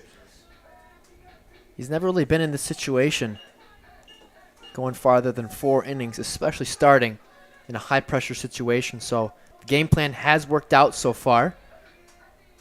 Now it's really up to him to give it to the next guys and give it to his offense and let them do their work and try and get this 2-1 deficit back to a 2-2 or find a way to get the lead. I got him with 4, but I could have miscount. Did they leave one? I did miscount. They left 2 in the third. That's where I miscounted. Count 1-0 to Ty Gill back to the top of the lineup for the Locos. I don't have that luxury on this day. Well, you sure you can't just scroll down the bottom? Make the count 2-0. Gill hitting .374 this season. Still looking for his first hit tonight. Lined out to center all the way back in the first. Was hit by a pitch more recently in the top of 3. That's driven. Deep center field. Seth Gurgley showing off that range again to make the grab at the warning track. What a luxury it is to have a center fielder like Seth Gurgley. That's 2 times tonight, Jake. We've seen him beautifully read the ball and use his wheels to get to the wall, man. I mean, that's to the near 400 sign. That was an absolute shot there from Gill, the leadoff man. But when you have that as a pitcher, that gives you so much confidence that you can throw any pitch, really, and your defense has you. Jake, that is a monumental sigh of relief there as a pitcher.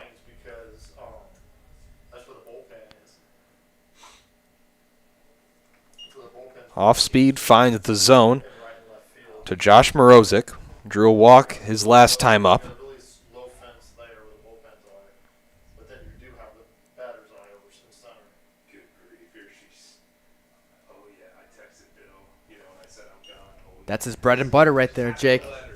The beautiful sweeping slider. 10,000 beers, and he said, You're going to see that a lot more on the lefties. Kaz is in town. And Morozic is in a hole here, 0-2. Wouldn't be surprised if he went back there. so, I mean, she's leaving with him tomorrow. Count 1-2 on Morozic. And that first out to Seth Gurgley, that was a big confidence booster. Oh, You it could was. tell that Brendan Moran needed to get off on the right foot to begin this 5th inning. And a chopper, Brendan Moran will tag Morozic out himself. And Morozic doesn't like it. No, he thinks that Moran tagged him a little too hard, but I say just get on with it. It's part of the game. I mean, what else is Moran supposed to do? I mean, it was the right thing to tag him. Hitter number 28, DJ Jackson. He's just frustrated. Give him. The emotions are going. The game is important. So both teams want to win.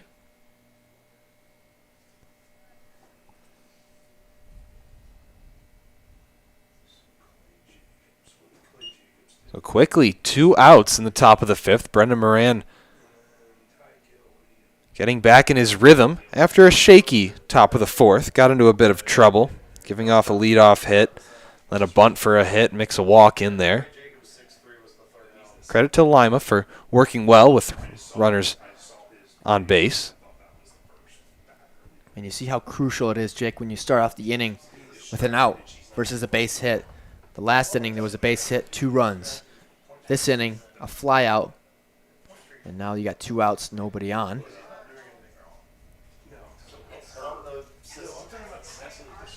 Count 2-1 to DJ Jackson, one of the more dangerous hitters in this Locos lineup. So Ricky Kidd warming up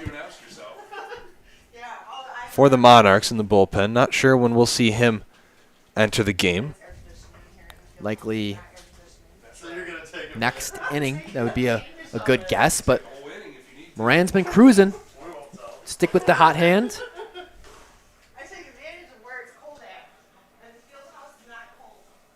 2-2 fouled off by Jackson. Count remains the same. 2-2, 2 outs. Locos lead 2-1. Brendan Moran still in the game. This is the deepest in a ball game he's gone all year for the Monarchs.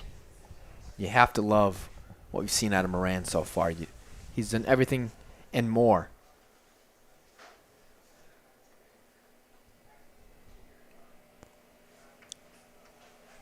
DJ Jackson fighting off a couple consecutive pitches. Yeah, the Locos not making his life easy at all on the mound, fouling off pitches, taking close calls for balls and strikes. Extending that pitch count. Yeah. Perhaps making Alex Lord and Ben Kamenowski's decision a little bit easier. Who knows? I'd say if he can get out of this inning right here, the odds of him going out again are high.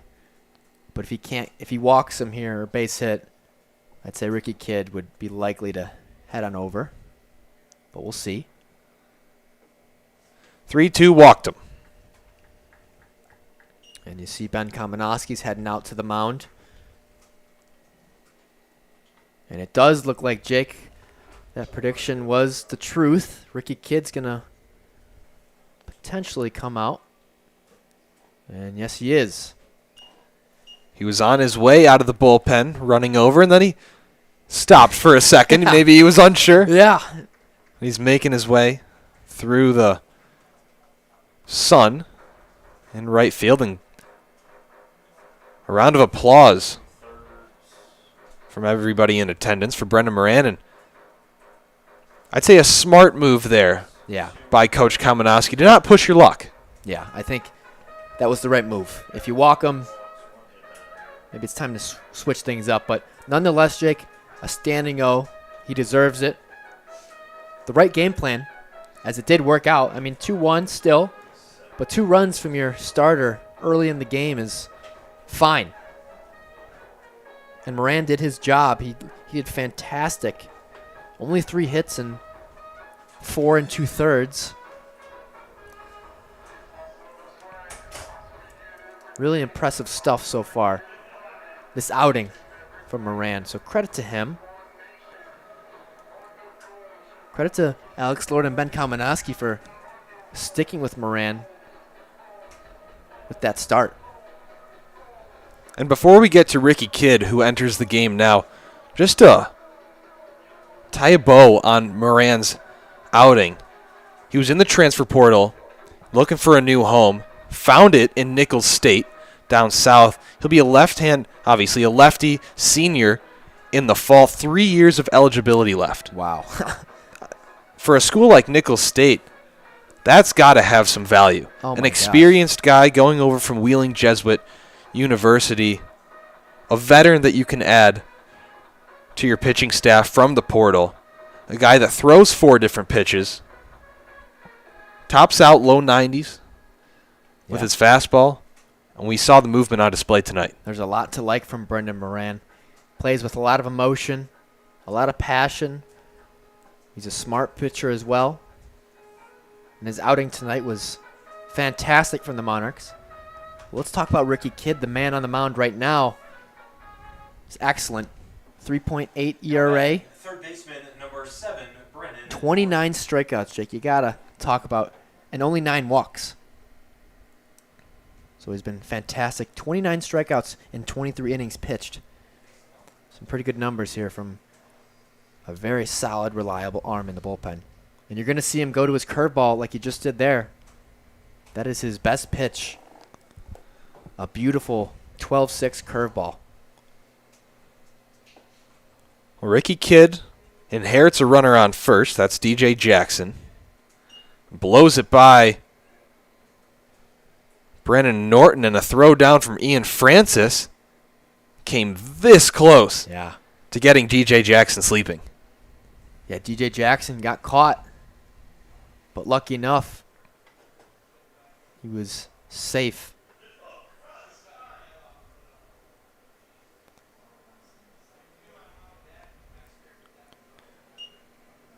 Fastball in, a little cheese inside. Has Brennan Norton off balance. So still 2 outs in the top of the 5th. 2-1 Lima leads. Brendan Moran replaced by Ricky Kidd, but a solid outing by the Monarchs starter. 16 is the pitcher.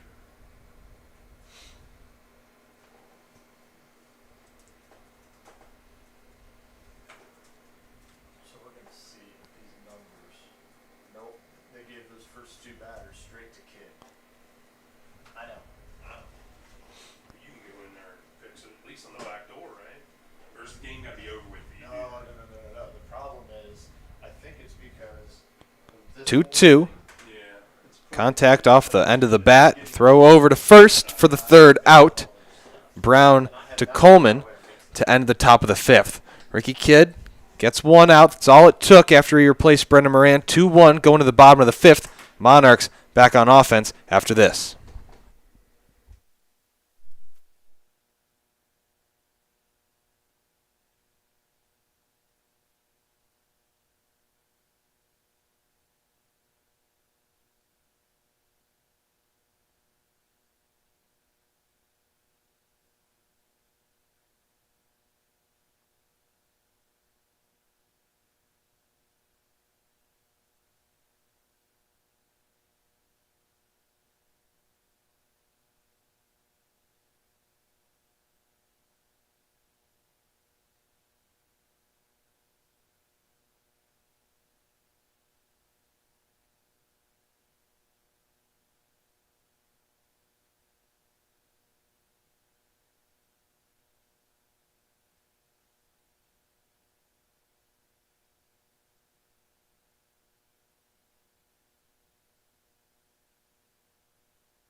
Top of the 5th inning for the Monarchs. Left fielder number Reese Longstaff steps in to Longstaff. kick off the bottom of the 5th. Longstaff, Keto, Nelson due up for the Narcs. Trailing 2-1, had a 1-run lead, then it was quickly taken away. I know what's wrong, and I don't know how to fix it. Longstaff gets a hold of the first pitch, Looks like he didn't see it, but he must have. and the catch is made by Isaiah Velasco. Looked unbelievable off the bat. Yeah. Had the height, not the distance. Right, I heard it in your voice, Jake. We all thought it had a chance up here. But that's one of the things that Longstaff brings to the table. He hits it hard every single time. His exit velo is spectacular. And he's a threat every single at bat. There aren't many guys I've seen throughout the years that are a threat every single time, and Longstaff is one of those guys. There's a reason that he's the player of the year, Yeah. and there's a reason that Miller Riggins is a first-teamer in this league with that off-speed pitch. There's nothing you can do. Is that a kid that like got a bunch of runs pinned on him and didn't? Yeah. Because that means his coaches. Fastball high Although I guess he hasn't. to the unique strike zone of Joe I Keto. was just about to say that's a great call from the home plate umpire, adjusting the zone. Michigan fan, so yeah. Some veteran decision-making we've seen from the That's all the fans are. officials tonight. No, Michigan football, like the University of Michigan Oh, fan. yeah. Because he said he's got one of the guys that he's had that happen to this year, where he got subbed in the middle of the inning and he got screwed because he got pinned with a bunch of runs that weren't his, Right. which I get it. I had two. Count 2-2 I said yeah. after the called strike to Keto. Because the coach probably mad. checking on the strike zone, finding out where that one was, talking with home plate umpire Mark Snyder. The 2-2. Off speed. Hit well to Ty Gill. The scoop effort no good by Cade Sadler, and the speedy Joe Quito racing to second. He's in standing up. Jake, you talk about speed. The Monarchs have it. My goodness. 1 through 9, all those guys can fly. And just a little ground ball like that can turn into a man on second base with only one down. Great opportunity for Tyler Nelson here to even up this game. It seems like the Monarchs always give themselves opportunities. Always finding a way to advance, finding a way. It's really what good teams do in winning situations. Most baseball players have no business rounding first and digging to second. On a ball that's barely past the first baseman. Right. That did not dribble that far away from Cade Sadler. No. And Quito up easy. What a read. I know. We talk about it. His IQ is one of the best on the team, if not league, from what we've seen, Jake. One of the smarter players to go along with his athletic game as well. Count 2-0 to Tyler Nelson, a league leader in the RBI category. He's got to hit fastball here, Jake, and be aggressive on a pitch that he likes because he's got to send it right here. Because Riggins has been throwing that off speed, so if it's fastball, you got to take that green light.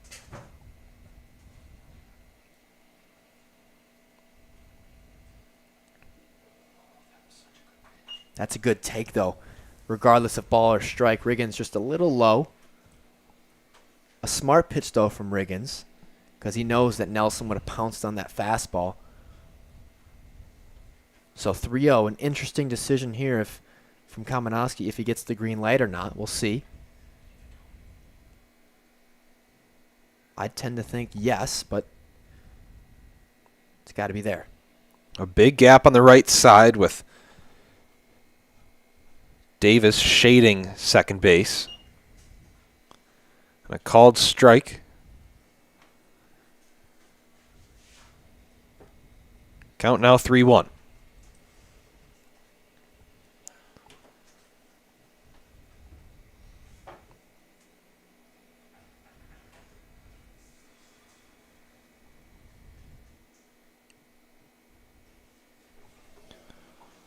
Off speed, a thing of beauty from Miller Riggins right there.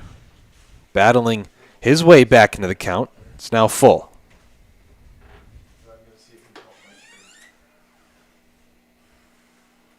That's what you get with a pitcher like Riggins. Never out of a count.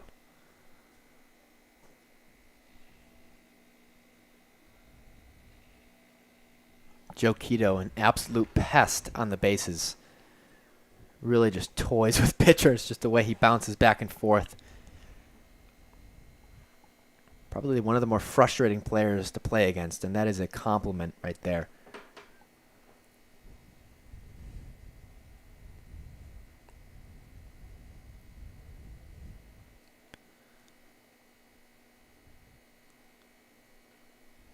(3-2). A chopper to the left side and a missile from Brennan Norton sends Tyler Nelson back to the dugout. Credit belongs to Miller Riggins in that at-bat. 3-0. And he comes back with that spectacular curveball that really fools the Monarchs pitchers. When you got a guy that can throw a curveball for a strike with confidence, that really disrupts the rhythm of any hitter. And that's what you saw there with Nelson. He didn't really get a good piece on that because Riggins was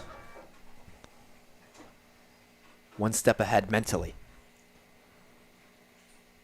There's now 2 outs in the bottom of the 5th. Joe Quito still on first. Popped up into foul territory by Seth Gurgley.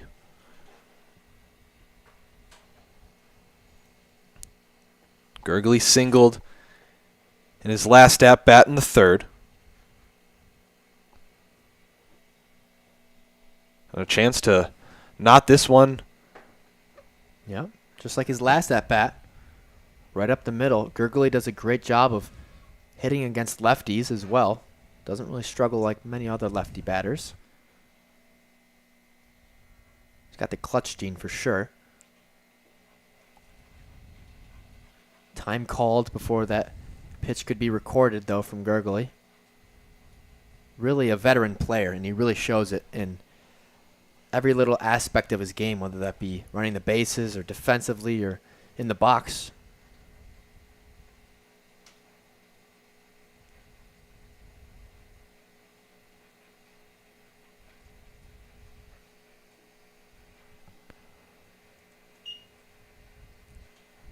Count one apiece after the off-speed pitch just misses inside on Gurgley.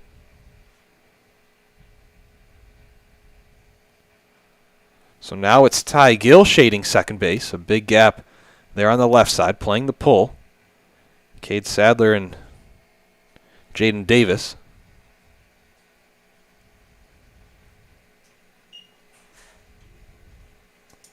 And already a mature at-bat seen from Gurgley. See what I mean by adjusting that to that off speed? Gurgley's used to it. He knows it's coming. So he's not taking it. He's not fooled by it, surprised. He's expecting it. He's prepared mentally.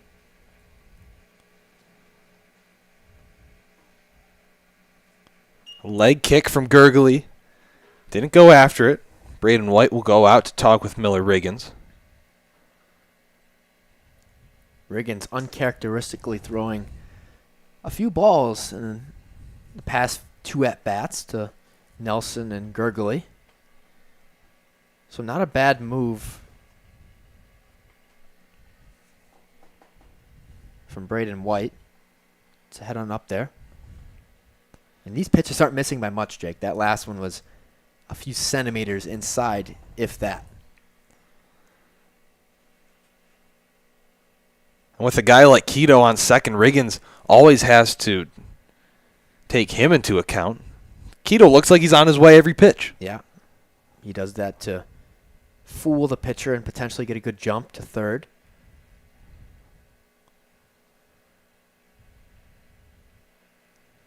Three-one inside, walks Gurgley. An opportunity for a little two-out magic. Hayden Yatzak steps in. Come on, Hayden. We've been waiting for you. Great opportunity here.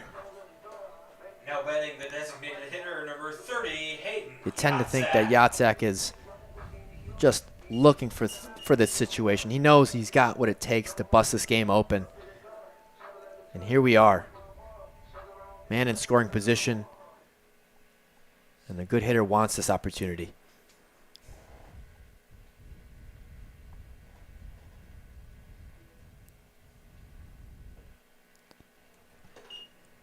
Fastball for a strike. Count 0-1 on Yatzak. 2 runners on, 2 outs in the bottom of the 5th. Locos lead 2-1. Monarchs would like to take that lead right back.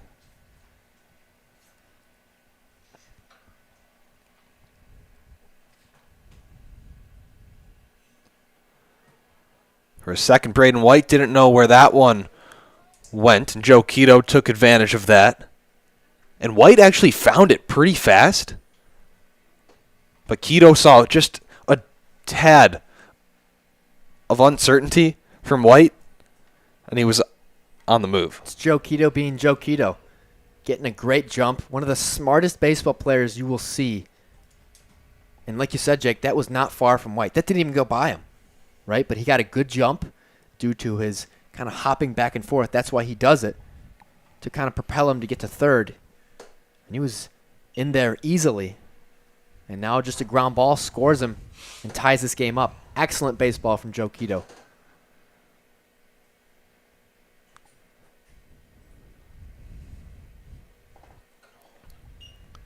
Yatzak takes the off speed. It was the right choice. Count 2-1. A pitch close enough that probably could have gone either way. We talk about Yatzak's discipline. He sure has it.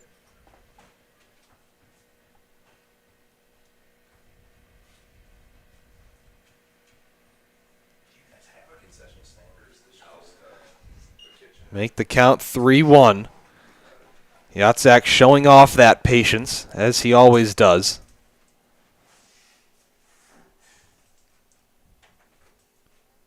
We always like to point out that he draws more walks than strikeouts, just because it's such a rare stat in today's game.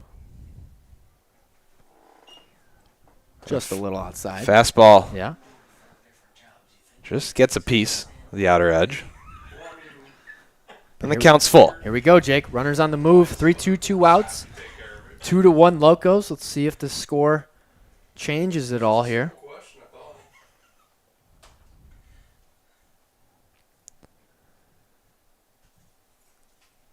Here's the payoff pitch. Fouled away. Sharply over the netting.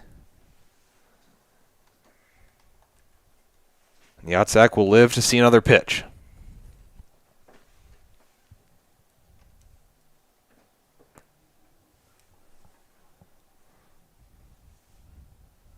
Men on the corners, 2 outs, full count.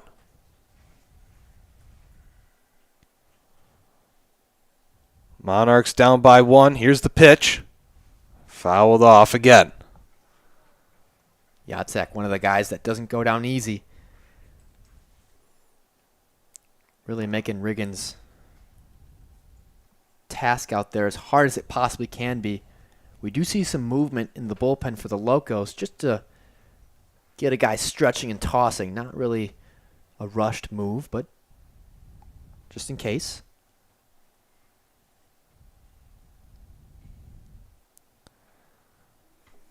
Another foul ball. That's now 3 straight from Hayden Yatzak.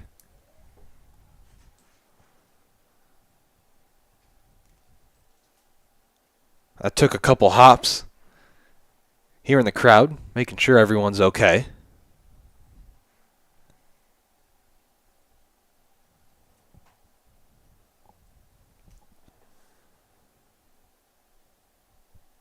The 3-2.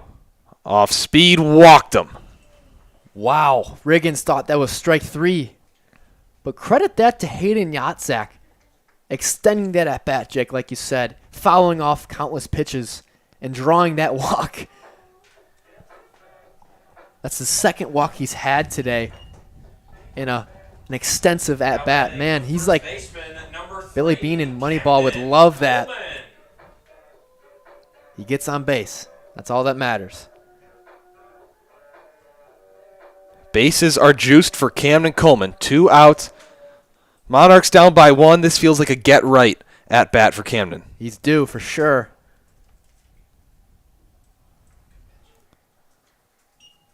That's a good way to start the at bat there. Riggins has done that numerous times this evening. First pitch curveball. It's difficult to pounce on that first pitch.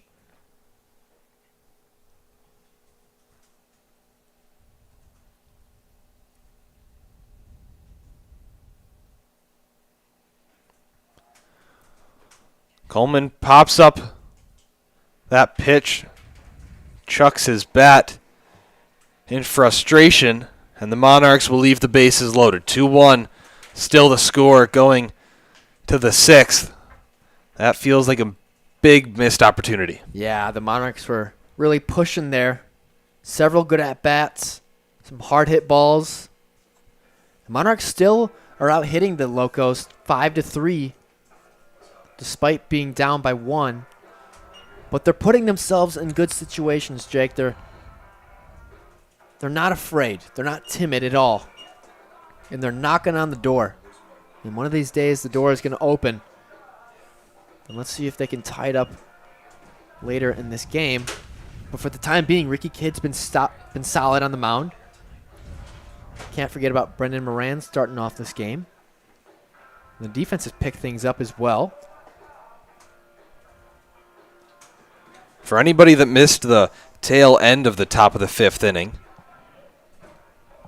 Ricky Kidd came in to replace Brendan Moran. A solid 4 2/3 innings pitched by Moran. The longest we had seen him go in a game is 4 innings, so to get a few outs over that threshold is definitely a big plus for this Monarchs coaching staff. Then you hand the keys over to Ricky Kidd, who limits the free passes, has the off-speed pitch, and small sample size. He's only seen Brendan Norton, Off the top of the 6th inning for but some contact, but a ground out. Yep. Jaden Davis. Ricky Kidd is definitely a power pitcher, a guy that's going to dominate you. Almost nearly 30 strikeouts, Jake, and only 23 innings pitched to this point. Brings the heat, ground ball to Joe Quito, and a quick first out. I'm recreating this thing tomorrow. Joe Quito, one of the better third basemen in the league. Just a fantastic glove and a special arm as well. So all throughout the infield, outfield, the Monarchs are solid defensively. And Ricky Kidd is a guy that's going to start off hot. He's going to start the. He's not afraid to start off the at-bat with 2 or 3 curveballs in a row. We always talk about Jake. He pitches with no fear, and that's something you don't see in a lot of guys. Look at it right here, and then you pay attention so you can turn around Actually watch the game. It's going to be difficult. I haven't done much of that today. This at-bat and the last at-bat starting off with the fastball. That one just low out of the zone. Count 1-0 to Isaiah Velasco. Is this still same pitcher? So where I hit the line, yeah, Kidd, the guy who Kid's came up now. Yeah, Kid's starting. he's the same, yeah. Okay. He came in, got that last out of the 1 inning, and then he's been in ever since, which I think is just this half inning, right? That last half inning seemed like it took an hour. Okay, it wasn't just me. See, I'm used to working these Reds games where the rule is 4 hours. That's one of the first times that we've seen that curveball. That one gets away from Kidd. Well, that's pretty much everywhere now. You're right, Jake. We haven't seen it as much as we usually do to this point. Because it is Great American Small Park. Great American Softball Park. Goes back to work with the fastball right there. Make the count 2-2. He was saying, I got her breath, saying to me, So he's like not happy with this group. that seems like. That guy at first base is a dick. Bouncing pitch. Let Farudo cross the line, Almost hits to cross the line to speak to him. Isaiah Velasco. And after the interaction, somebody Might have gotten a piece of him, but ricocheted off the turf beforehand. after that, they noticed what had happened. So then after that, when they broke it up, somebody said Here's the full count. that's when he warned. But he started the whole thing. That's skied into center field. Camped under it is Seth Gurgley Times out of 100, you're going to let for the second out. if he asked you to. Another good start from Ricky Kidd. Let that happen because he's some young guy full of piss and vinegar. Much like Who he is. Brendan Moran, Kidd is a groove guy, a momentum guy, a guy that likes to take his success and kind of work it against you. Right? Really using his momentum to his advantage. That looked like a good spot right there, Jake. Francis did a good frame job on the outer heart of the plate. Final tonight, after you're all done, send the final to me. Because I think we're going to Blew it by my house Cade Sadler to even the count 1-1. just to make it, The fastball has been on point Yep. so far for Ricky Kidd. so I'm going to go home and I've got it all written down, so I'll be able to do it. So how do you want me to send it? And then a change of pace right there with the curveball. Now ahead in the count. My right will take 1-2. gets a leave. Oh, yeah. I have to go get post-game interviews and stuff like that. And then hopefully build a graphic or two while you guys are figuring this stuff out. We'll be done in like 2 minutes. Did you see how much that pitch slid Yeah. from left to right? Our vantage point. And not only that, Jake, but a lot of late movement Almost all the way there. makes it so difficult to time up and hit. Be halfway there. Jammed him inside. The high smoke got Cade Sadler guessing. 1, 2, 3. Ricky Kidd picking up where Brendan Moran left off. Oh, he sure is, Jake. His ball has so much movement on it. Both his fastball that likes to run and his curveball that bites away from you in a way. Really tough to handle, especially when he gets grooving, right? A guy that pitches with absolutely no fear and a fun guy to watch. But here we go, Jake. Another inning for Miller Riggins as he takes the bump in the bottom of the sixth. He's gone 5 full, only 1 run, 5 hits. As the Locos still lead 2-1 as we head to bottom 6. Monarchs are threatening, Jake. Monarchs have been knocking on the door consistently. Left the bases loaded in the 5th, left 1 on in the 2nd. Had runners on the corners in the 3rd.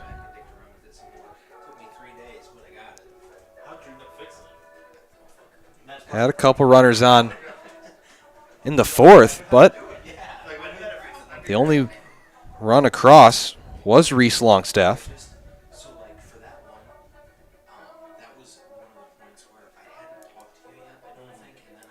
And still Miller Riggins in the game. This is only his 3rd start this year, just like Moran, transitioning from that reliever role to a starter. The Locos had a few regular starters leave the team for a variety of reasons. Inning limit from college coaches, among others. I mean, Jake, you got to keep in mind, these guys have played a lot of baseball. The season hasn't just started it started in February. From the college to here we are in late July. So that's everyday baseball for many months.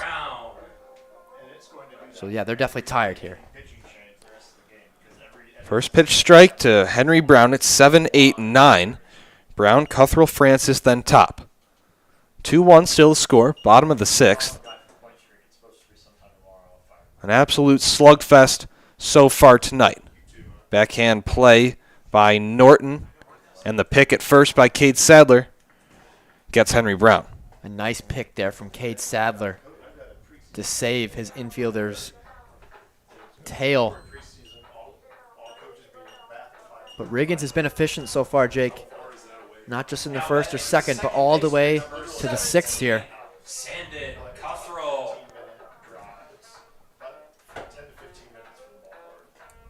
But Bath is in Lima. Bath is like on the northeast side of Lima. Right, my house is literally around the corner from where we go on the intersection. See, First offering to Cuthrell bounces into the chest protection of Braden White. Yes, several, because they're all like we only have the cities with the counties in. And it's interesting, Alex. We did see some activity in that Locos bullpen, but nothing appears to be too urgent. you have Lima Senior and Lima Central, right? Yep. And then there's a Central Catholic. Lima Central. Yeah, Jake, that was just more of like a cautious, courteous, guys, just get loose, get stretched out. Really more of like a J-Bands, loosen up your arms, loosen up your hips type call. It wasn't really get hot. It was more as a Shawnee is just south of Lima, period. get prepared, really. And then you get like Western Fringe kids at Lima, like districts for all the I guess everybody in the city is a Lima Senior, but you'll get defects. The curveball stays just a wee bit high to Santa Cuthrell. 2-1. Give credit to the home plate umpire for not bugging on those curveballs. Really being favorable towards the hitters. And the Monarchs have been, you talked about 2nd time, 3rd time up. They've adjusted to that curveball, Jake. They're not swinging out of their shoes. They have some discipline to them. Still at Senior then? Okay. At least he didn't just go there for 2 But Dantes stayed at Central, and so did Trey. Both So they've made some adjustments, to say the least. state championships after Xavier left. Right. 3-1. Hit to the opposite field through the gap. Santa Cuthrell on with a single. Nice job there from Cuthrell, shooting that to the right-hand side. We always talk about the ability to take it to all fields, how important that is, how good hitters do that, like Miguel Cabrera. Now batting the catcher, number 8. Cutthroat Ian with a Francis. really good at-bat there. And you got to get some runs across, Jake, before it's too late. Here we go. Ian Francis had a good at-bat last time, hitting it hard, right at the third baseman. 9-5, the Settlers are coming back. They're still Burning while you're pitching. I guess it really doesn't matter yet. Ball outside. Count 1-0 to Ian Francis. Francis, then Longstaff. If Francis could put something together here with one out and keep it that way, handing it over to the top of the lineup could mean trouble for Miller Riggins. That one is cranked by Ian Francis, and it just glides over into the Locos bullpen. That was a moonshot. It was. That ball was hit well off the bat. And Velasco really had some good effort there. He slid about 8 feet, Jake. I mean, my goodness. I'm glad he didn't get hurt there. That was an awkward landing near the bullpen. And a dangerous play going into the bullpen where Yeah. now we're starting to see some serious activity. Yep. Now that there is a man on bases here, with only one down. And like I said, Jake, Francis is hitting the ball hard. You can just see it, just waiting to bust it open here, Ian Francis. Okay. So she took charge. Foul tip into the glove of White. Count 1-2. See, I'm just reporting every half inning of what happens, even if it's not happening. We need a real social media person. He's got to stay within himself here. That's the key for Ian on the 1-2. That's been top time. I think I both can't make Tuesdays in the winter. Tom's gotta be a big Good cut there from Ian. He's right on top of Riggins' pitches right now. But he's got to stay composed, not to chase that high fastball or be fooled by that Riggins low curveball. That's what he's been throwing all night. We need him here. Where do you have those meetings at? in the Bill and Doc Leahy's office. He's got like an upstairs like meeting type room. I see. I thought it would be at a place like Beer Barrel. No, it's That's where the steam meetings. Francis with another foul ball, So at some point, battling with Miller Riggins in what could be the end of Riggins' night at some point in the near future. he's a big beer drinker. At least he was. He was at one point. Count 1-2, 1 out, bottom of the 6th. Locos still up by 1. Monarchs with a runner on first. Jammed him with the inside fastball. 2 outs. It's good pitching right there from Miller Riggins, forcing the swing out of Francis there. Now batting the left fielder, number Miller 5, Riggins saw Grace what Ricky Kidd did to Cade Sadler and said, hey, I want to try that. Yeah, anything you can do, I can do better, right? But Riggins has had the number for many of the Monarchs tonight. Not quite Reese Longstaff, as he's 2 for 3. Longstaff not intimidated by anything anyone throws his way, really. I'd say that's definitely a part of the reason why Longstaff is so successful. He really doesn't care. He comes from another continent. He doesn't care what you throw at him. Yeah, there's a lot of friction. A lot of strength. Correct. The organization can run like this, but it doesn't. But It wouldn't be functional. it can't survive like this for too long. So and you've got one guy sitting there ready to go. In the background. Riggins working with the off speed. That's that off speed you were hoping Francis would be careful of the inside placement. Yeah, Like you said, Jake, they're getting used to his off speed and locating it, being more familiar. Good take there from Longstaff. There it is. Plunked him. Yep. Now, the Monarchs have had opportunities, but they haven't quite capitalized. Seems like every inning, the last 3 innings in a row, they've had chances. Let's see if there's a 2-out rally here. Now batting Man on the first third and baseman, second. Number 1, Joe Quito. 2 fast runners, you might add, on first and second. 2 of the faster guys, Cuthrell and Longstaff. Longstaff at first, Cuthrell at second.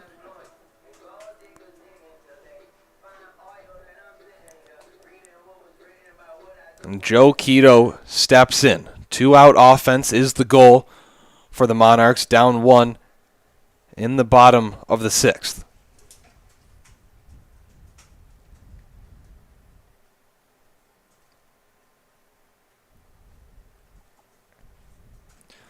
Down the left side and a diving play.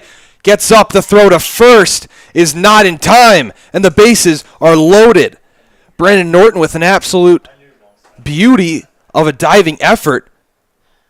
Could have stepped on third. Thought he had a chance at sanding Cuthrell.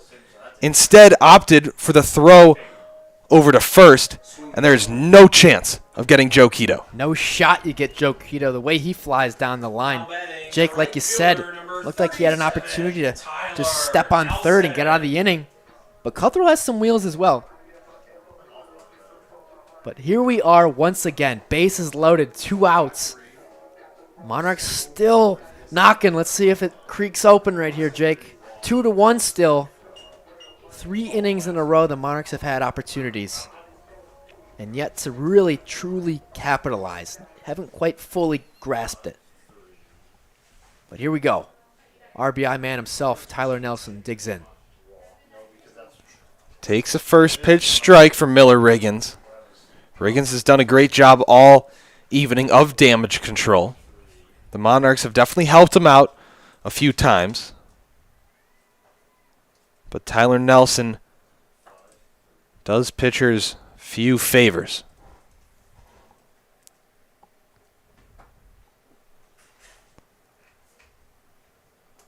Good at bat there. Good discipline. Tried to paint the outside corner with that fastball. Evens the count 1-1. And when you get to this stage in the season, umpires get more serious and the zone becomes more selective.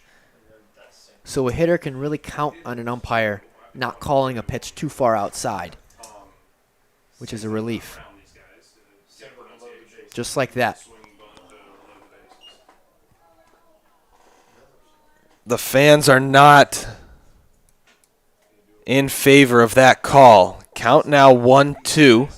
That seemed to be the exact same spot, maybe even a little more outside, but nonetheless, that's 2 strikes. And now Tyler Nelson needs to protect.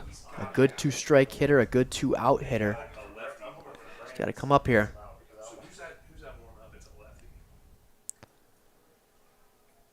A nice job by Braden White to get his body in front of that pitch. Cuthrell would have had a chance to score if that one got away. Cuthrell on third, Longstaff on second, Joe Quito on first.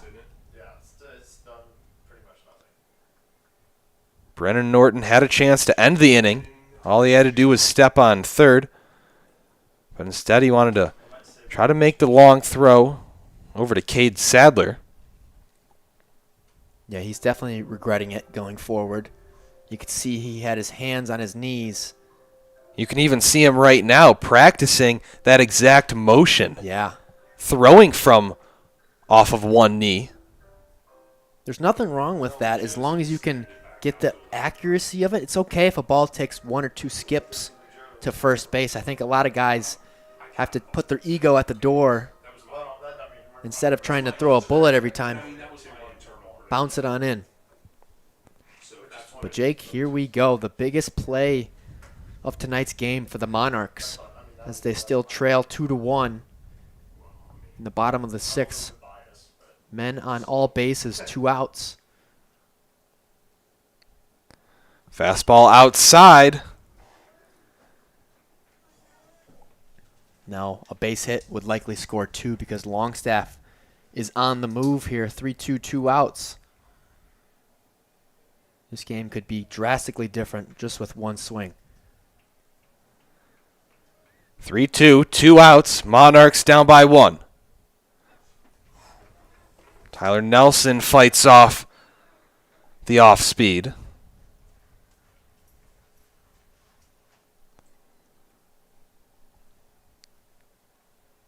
And extends the bottom of the 6th. I thought that too. Like he really wants you guys to break it open, but he also really doesn't want to deal with any pitching change. A walk would score Sand and Cuthrell. A base hit would most likely score 2. He walked him. How about that at bat from Tyler Nelson? Wow. That is some plate discipline there. That pitch was not that far low. But that is a quality at bat if there is one. My goodness. How about the composure from Tyler Nelson in that situation to not budge or be tempted by that? I'm just losing it right now. That's unbelievable. You don't see that out of many guys now. And this is why the Monarchs are so special. You don't see that nowadays. Monarchs dugout looks like it's on the verge of pouring out with a gurgly base hit. Takes a ball, low and in. Count 1-0. Still 2 outs. It's now a 2-2 game in the bottom of the 6th. We thought we would have multiple lead changes. We indeed do. Miller Riggins still on the bump. He was the Lima starter, working all the way into the 6th here. Make the count 2-0 on Gurgly. Now it's got to be one spot if you're Gurgly. It's got to be in a shoebox here. 2-0. You got to be selective, much like Tyler Nelson. Have an approach. Have a plan. It's got to be in one spot. Otherwise, don't help out Riggins, who's struggled to find the zone here recently. Your team needs you, Seth, so you got to be smart. Time is called. Seth Gurgly, the veteran presence on this Monarchs roster, knows when to call time, disrupt the rhythm of a pitcher like Riggins. Longstaff on third, Keto on second, Nelson on first. That's punched into right field. It'll get down. 1 run will score. Keto digging toward home. He'll score. From first to third goes Tyler Nelson. And Seth Gurgly has a 2 RBI single. How about that from the Monarchs? The boys pour out of the dugout as they reclaim the lead. 3-2 now Monarchs. Clutch hitting. 4-2. Seth Gurgly coming up large, but credit Tyler Nelson to get to that point. And just like that, Jake, we said the game could be drastically different with just one swing. And Seth Gurgly, one of the more clutch hitters from we've seen in this entire league, coming up clutch once again. 4-2. I'm pumped. And so are the boys. Did you see the way they stormed out of the dugout? I told you they were on the verge of pouring out of that dugout. That says it all. We don't need to say anything, but the guys, right when they scored, congratulated their teammates. You don't see this a lot nowadays. This is a team effort right now. This is playoff baseball, Alex. Yeah. I said it in the pregame show. We weren't sure if we were going to get Game 39 before this season started. We, in fact, have it, and the Monarchs are showing up. They open the scoring, and if they have it their way, they'll close it too. Yep. We knew we'd see a dogfight, and a dogfight we've seen. But hey, Jake, this game is not even close to being over. We said in about the 4th inning, the 3rd inning, that we'd be expecting some lead changes, and that we've seen.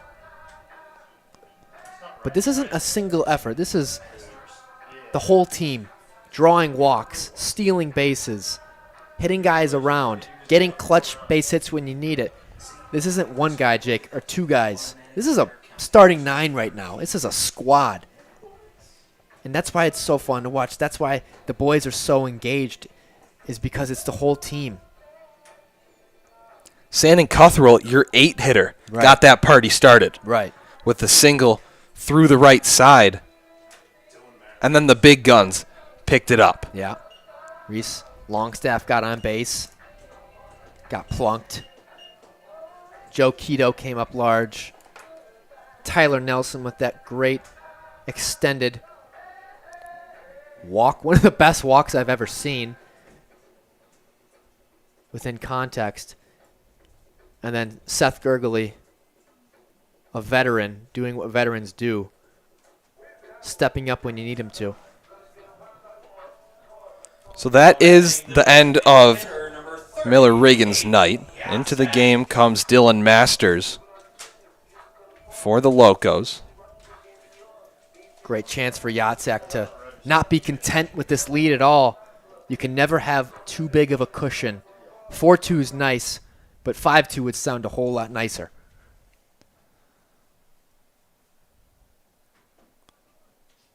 Ball low in the turf to Yatzak. Count 1-0. 2 outs.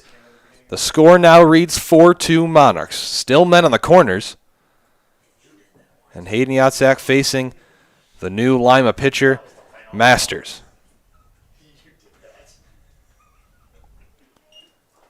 Fastball nibbles at the bottom of the strike zone. Count 1-1.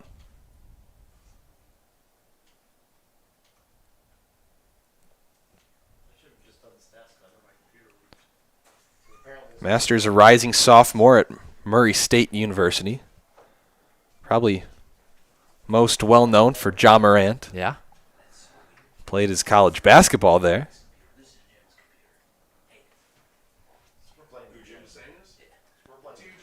Fastball outside. Makes the count 2-1 on Yatzak. Masters has appeared in 9 games, started 5 of them this year with an ERA just over 5. And he paints the outer edge of the plate right there, count 2-2. Yep. Dylan Masters doing a good job of implementing Riggins' game plan as well. Outside, once again, they set up. Swing and a miss. Down goes Hayden Yatzak. So once again, the Monarchs do leave runners on, one of them in scoring position, but we have a complete different landscape of this ball game, Alex, as we go to the 7th. 4-2 now the score. Monarchs jump on the visiting Locos. We'll talk about it after this.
Four 4-2 Monarchs lead going to the top of the 7th. With Alex Maxwell, I'm Jake Gorwitz. Hope that you're enjoying this jam-packed North Division clash here in Game 1 of the semifinal in the GLSEL. Ricky Kidd back on the bump for the Monarchs. Starts off Braden White with a curveball for a strike. It could be. I don't know that that's the case, but that would make sense.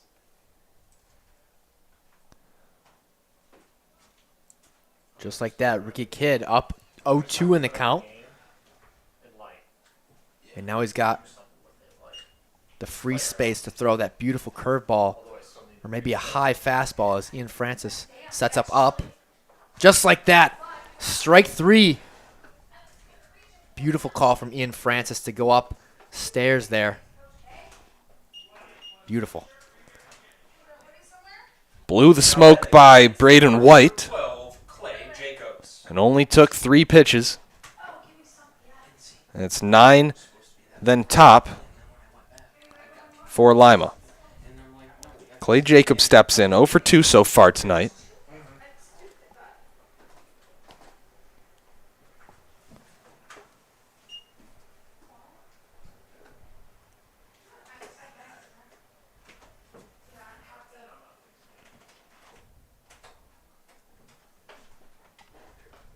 Now I'm confused. What did you miss?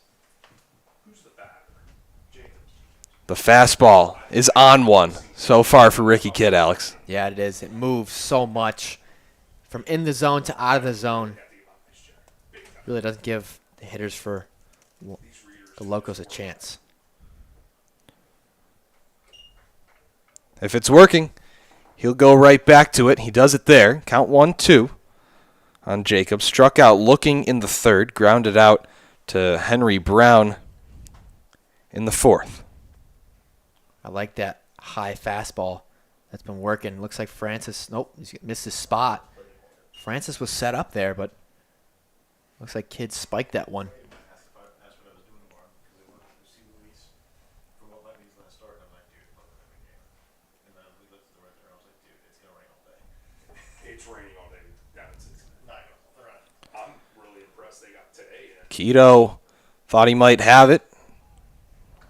Went to Henry Brown instead. And a half throw over to Camden Coleman. He knew that Clay Jacobs had him beat. Yeah, that was a little bit of an awkward play between Brown and Keto. Nothing you can really do. When the ball skips up on the turf like that, it kind of creates a false reality. You know, it doesn't skip like that on grass. So a difficult, awkward play.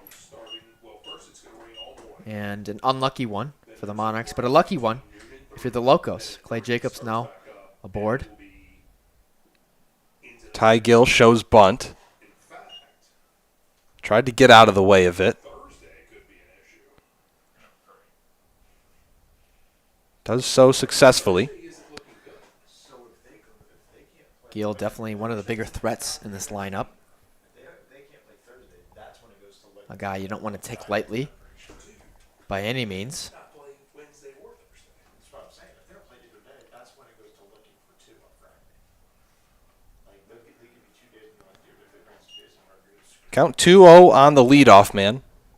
that's why they give you 4. Approaching 40 hits on the season. Coming into this series with 37 of them. That's good for the team lead. Goes golfing at that delivery from Ricky Kidd. Yeah, he saw a pitch he liked on that 2-0. Looked like he was trying to put one over. He likely was with that approach. So when I go back home, when I go back to the room tomorrow, Well, I suddenly hope that this I might have to tell them, hey, I'm staying on Thursday if you'll let me. Or Make the count 3-1 now on Ty Gill. Clay Jacobs still on first. He beat that one out. That was a confusing play on the left side of the infield, and Ty Gill draws a walk. Now this lead the Monarchs have acquired is nice and all, but it's nicer to keep it. And now you got to really shut things down defensively and maintain the success you've had offensively. And I know that Clay Jacobs is ahead of Ty Gill on the base path, but Ty Gill is a weapon. 25 stolen bases. He's only gotten caught 3 times. That is just way above and beyond his teammates. That's the tying run over there at first. So definitely, Jake, a good stat right there. It really shows you the speed you got. This game could be tied up with a big hit here from Morozic. So when you got a game like this, Jake, that's so back and forth, you can't get too invested on the highs because then the lows will be even worse. So you got to stay neutral here and get back to things the way you were cruising.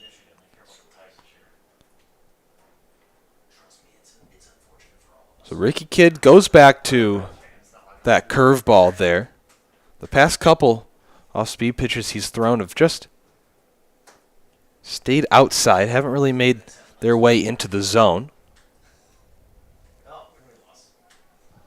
Yeah, his usual bread and butter off speed is now his fastball, right? It's not usually what it has been in previous times, but he does throw in the high 80s, teetering on the low 90s as well, mind you. And it's showcased right there. Morozek swings and misses at the fastball. Count 2-2. 4-2 Monarchs lead. Regained the lead in the bottom of the sixth with 3 runs. Opened to scoring in the third. Gave up the lead in the top of the fourth. And took it right back in the last half inning. Ricky Kidd puts the smoke by Josh Morozek. 2 outs. That's a huge out there from Ricky Kidd to get back things in the right direction if you're the Monarchs. Hitter number 28, DJ Jackson. And now DJ Jackson, a really solid hitter, one of the best that the Locos have. And now we see the third base umpire, Marty Ernest, kind of give a stern stare over to the Locos dugout. Not exactly sure of the reasoning. It looked like Morozek was talking back to the home plate umpire. And Marty, the third base, was kind of sticking up for his own guy. So tempers are flaring all around. Everyone knows the magnitude of this game one. If you're the Monarchs, you do not want to give up home field advantage with the series shifting to Lima tomorrow. That's a quick turnaround. And if you're Lima, you know how important stealing a game on the road would be. A nice first pitch off speed there to start off the at-bat from DJ Jackson. Jackson 0 for 2 with a walk so far. Flew out to the corners of the outfield, and Ricky Kidd really showing off that off speed. Definitely. I mean, he had Jackson fooled. A really good hitter in Jackson fooled on those 2 off-speed pitches. When you have a guy like this where you want him, you can't make a mistake because a guy like this, Jackson, will make you pay every day of the week. Alex, what's the call here? What's the call if you're Ian Francis? Are we going fastball, perhaps high and in? Or are we going back to that curveball? I'd go high and away fastball. Don't give him anything close and make him chase. 0-2 here. Don't get cute. Don't throw another curveball. Give him a high fastball. Make him chase. But they went with that low curveball. Not a bad call either. Trying to make him chase regardless, really. As long as it's not in the zone, it's okay on the 0-2. So the count now 1-2, 2 outs. Strike 3! Fastball! Got him! 3 outs, 3 strikeouts. I've said it before, Alex. I'll say it again. Ricky Kidd is the man. He sure is. Woo! Let's stretch. We'll be right back for the bottom of the 7th.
I don't know about everyone at home, but Alex and I here in the booth have not cooled down from that Ricky Kid heat.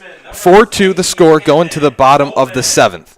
Dylan Masters still on the bump, taking over for Miller Riggins, For me, that's what I was more concerned about. facing Camden Coleman. That way, next year. So we're Coleman had the bases loaded with 2 outs in the 5th and left him juiced. I'm sure he would like to have that at-bat back. Yeah, you've seen some frustration from Coleman tonight, too early. but he's a guy that can strike at any moment. Turn the hat inside out. He's got a great swing. He just needs to find really a spot for it. He has a hit tonight. It's never too It's never too early for the rally cap. Because in a minute I'm going to start getting them right on key with their normal "We're in the lead" music that we've had for 9 But this lead, Jake, 4-2 is nice, but you never can get complacent and stale because that'll get you in the end every single time. Otherwise, I should go tell Darren I figured it out. How cracked it is. Coleman behind 0-2 to Masters.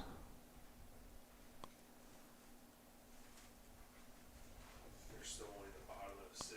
They started Fastball high.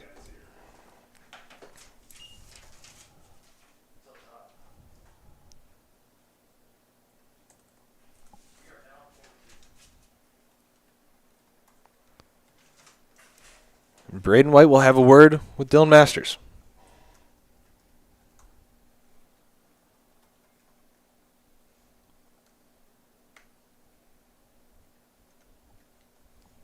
It's Coleman, then Henry Brown, and Sand and Cuthrell after him. 6, 7, 8 due up for the Monarchs. They've doubled the amount of Locos hits, but a close game back and forth as we expected. The Monarchs took 5 of 6 in the regular season, but we knew that nothing would be easy, Alex. No? That's pieced by Camden Coleman. Unfortunately for him, straight to Josh Morozic in center for the first out. It's a really good swing there from Coleman. Really nothing you could do there.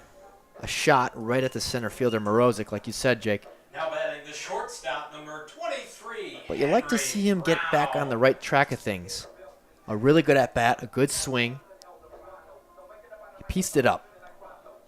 And those will fall sooner rather than later. And Coleman, a good hitter, knows that. Dylan Masters kind of fast pitches Henry Brown right there to make the count 0-1.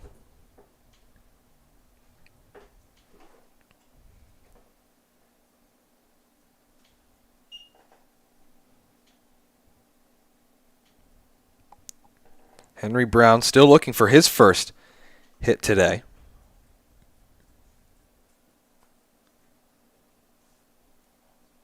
And some patience right there to hold off that pitch and make the count 2-1.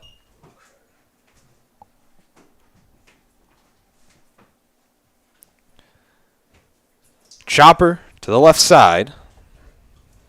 Norton fires it over to Sadler for the second out.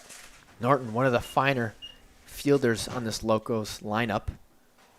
Doing a good job showcasing his skills. We've seen him do that tonight and throughout the season as well, not just tonight. Now batting But the Masters second doing baseman, number a good 17, job bouncing back Sandon Cuthrell. from the tough situation he was put in. Cuthrell singled and scored back in the 6th. That was the tying run, and then Longstaff and Keto took the lead. Count 1-1. The off speed was in right around the kneecaps. 2 outs in the bottom of the 7th. And that is roped into left center field, and it's down. Sand and Cuthrell back-to-back singles. Cuthrell having himself a night at the plate. a big reason why the Monarchs got that lead back in the 6th inning. Cuthrell's so important to this Monarchs team on offense and defense as well on the base pass. Another hot shot. One of the hottest shots we've seen tonight off the bat. Definitely some high exit below there. First pitch strike to Ian Francis. Francis might have thought it was a little bit outside. Santa Cuthrell showing the coaching staff that he wants to be an everyday player in these playoffs. It's a loaded infield. There's a lot of variations that the coaching staff can go with, considering the versatility of guys like Keto and Coleman. And then you take Sam Bush into account, who has the night off tonight, but you can't ignore the home run power that he brings to the plate, especially in a righty-lefty matchup. Yeah, and a guy that's not going to make any mistakes. A great first base glove. Yeah. Sam Bush brings as well. So, Santa Cuthrell making his case already with 2 singles tonight, 2 for 4. And a clutch run as well, not to go along with that. A guy, much like Sam Bush, isn't going to make many defensive mistakes either.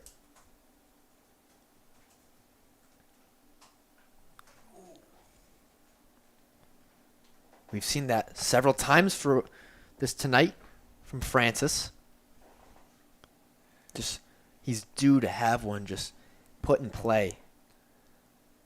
He's hitting the ball hard tonight, all around the field. Just hasn't really found a spot. Well, that'll find a spot. That goes right up the middle.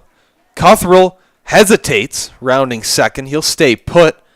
But Ian Francis, we thought that a base knock was brewing. He cranked that foul ball just a few pitches ago. He had that moonshot that we thought might leave the yard, but he just found the warning track in the Locos dugout, and he rips it up the middle right there. He sure did. We were literally just talking about it. He deserved it. He deserved that base hit to fall. He's had too many good swings for it not to. And he's a dark horse impact player that we've been talking about before the game. We need Ian Francis to do well if the Monarchs are to continue. Top of the order now with Reese Longstaff. Still 2 outs, but 2 runners on. Cuthrell on second, Francis on first. That just missed the sweet spot of the bat for Reese Longstaff. Still gave it a ride foul, but I think he caught maybe the thin portion. Yeah.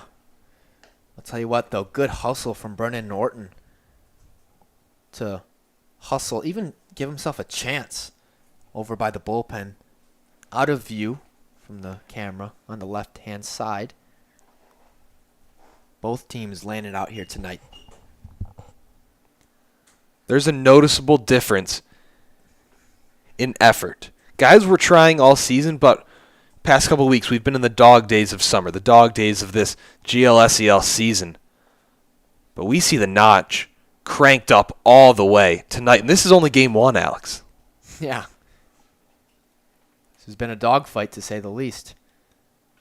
Longstaff with a piece might have deflected off of the glove of Dylan Masters to slow its progress. Either way, the underhand flip from Gill to Davis ends the Monarchs' threat in the bottom of the 7th. Score still 4-2 going to the top of the 8th. Alex, I think we'll see Ricky Kidd come out for another one. Looks like it, as he's the first out of the dugout. And Jake, the Monarchs deserve this lead. 10-4 in hits. That is impressive. Honestly, it could be more, really. The Monarchs haven't fully capitalized on all 10 of those hits. But Ricky Kidd has done a fantastic job of maintaining this momentum from offense and translating it to the defensive side. He seems to be unfazed by the bright lights that he's put under right now.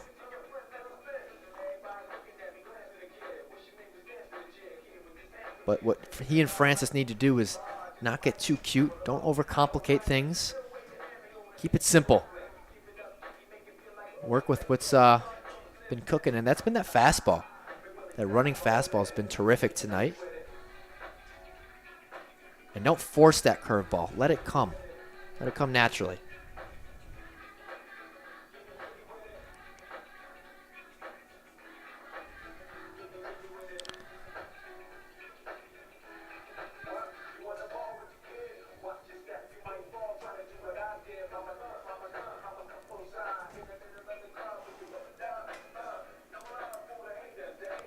We go to the top of the 8th. Locos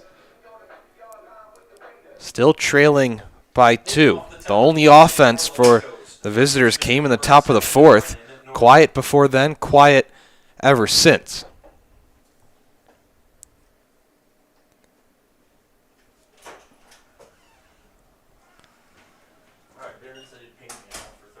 Off speed, drops into the zone. It's 4, 5, 6 in the lineup. Brennan Norton, Jaden Davis, Isaiah Velasco. Norton singled and scored in the 4th. I told him I'm not charging you money if it's the Locos. I'm not charging you money if it's not. He's down 0-2 early in this count.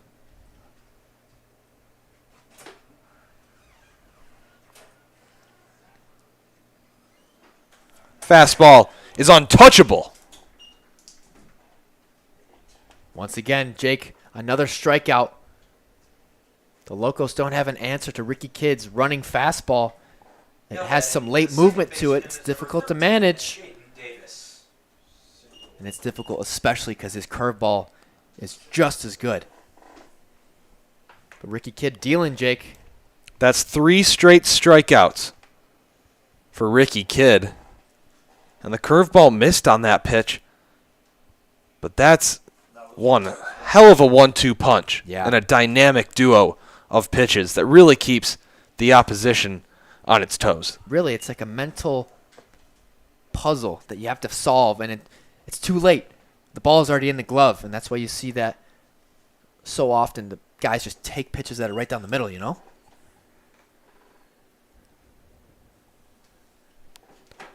Count 2-1 on Jaden Davis, the rising college freshman.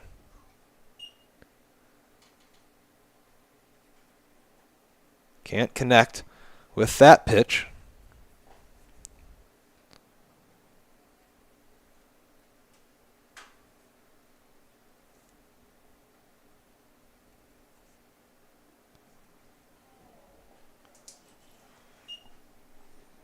Everybody liked that pitch in the stands, I'll say that. We heard some oohs and ahs. That fastball barely missed low. Maybe just a little below the knees. That one didn't miss. Rung him up. That's 4 straight. The first 3 were swinging. That one got Jaden Davis looking. Ricky Kidd is painting his corners, and Ian Francis is setting up perfectly. I said earlier, it's not just about pitch selection, pitch location as well. Now batting the left fielder, number It's so 31, crucial to Isaiah be on the same Velasco. page. And credit to Ian Francis as well as Ricky Kidd. A solid duo on the bump. And the Locos don't have an answer. Ricky Kidd is dealing at the moment, and it shows. The Locos hitters just simply cannot catch up to this fastball. They're pulling their heads. Another thing, it's moving out of the zone, Jake. We talk about the movement of it. Looked like a ball from the bullpen is in left field. You'd like to never see that. There should be a guy down there making like a extra blocker, you know what I mean? That should never happen. It was on the left-hand side for those who can't see. That's why Ricky Kidd had to delay. Didn't make a difference, Alex. Count 0-2, 2 outs. Isaiah Velasco way behind Ricky Kidd. This is the hottest we've seen Ricky Kidd all season, Jake. 4 in a row. Trying to make it 5. Smart location there to go upstairs with that fastball. Let Velasco chase.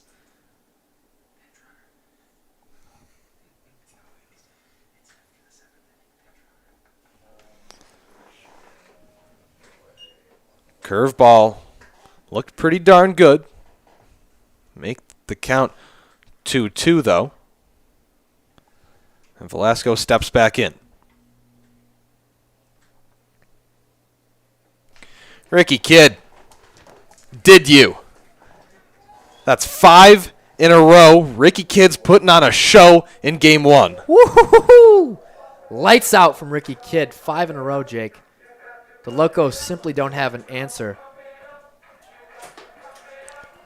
His ball is moving, ducking, and diving.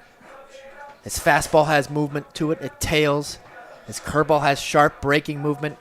And not only that, it's accurate and it has some velocity to it. So mix all those together in a blender, you got 5 strikeouts in a row. Ricky Kidd is wheeling and dealing. Wow. 5 in a row, 6 of 8, if my math is correct. And Jake, something you have to keep in mind is this momentum, this energy that Ricky Kidd is bringing off, it's feeding right into his defense, and it's going right into the batter's box. That's how baseball works. It's not just one aspect of the game, it's all aspects. It's a multi-aspect game. And it's such a team sport where you have to give it to the next guy. We always talk about that. And that's why it's so crucial to have a guy throw strikes, a guy that can beat lights out like this. It just disintegrates any opportunity the Locos have to get in this game. And it really propels your momentum forward. And now the Monarchs are feeling themselves. You see how happy they are, confident they are. They're not being lazy or complacent, but they just got the energy flowing. And it's making its way up to the booth, too. It's contagious. 2-3-4 in the lineup. Joe Quito puts down a bunt perfectly down the right side. It brought Dylan Masters to the turf. And another infield single for Joe Quito. What a masterpiece that was, Joe Quito. Did you not? Whoa! How about that first pitch? You can't defend that. On a guy that's quick and speedy like Joe Quito, caught the Locos sleeping. That was a beautiful, beautiful bunt. A drag bunt. I'm going to ask that a lot now. I'm trying to do both here. So bear with me. That's fine. Throw over to first. Checks in on Joe Quito. Tyler Nelson in the box now. We were raving about Nelson's last at-bat. Yeah, it really did change the inning. It gave them the tie game. But Joe Quito's previous drag bunt was a thing of beauty, to say the least. The confidence to pull that off is pretty crazy.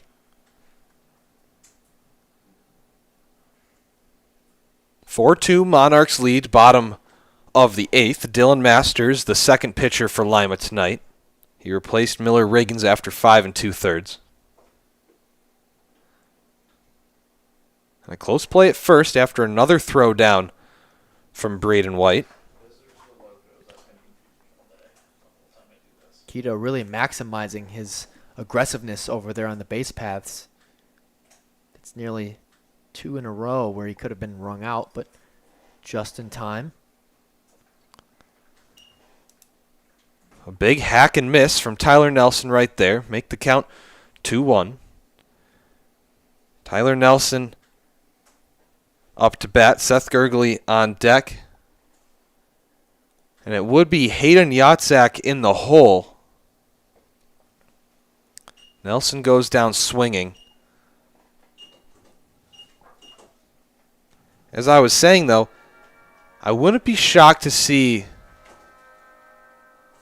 a pinch hitter for Hayden Yatzak, because if my eyesight is still pretty solid, it's getting a little dark out here, but Hayden Yatzak was getting warm in the bullpen, but we see him jogging back, maybe getting prepared for a plate appearance. But that's what it is. I mean, he's the guy that they're going to roll with in the bullpen. But Jake, you said it yourself. He's nearly up to bat. He's as close as you can get.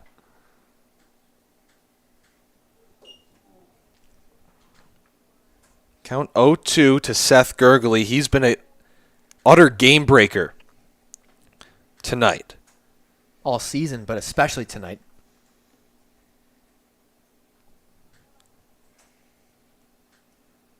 He slices that pitch away. Stays alive. Count 0-2. Gurgley 2 for 3 on the night with a walk.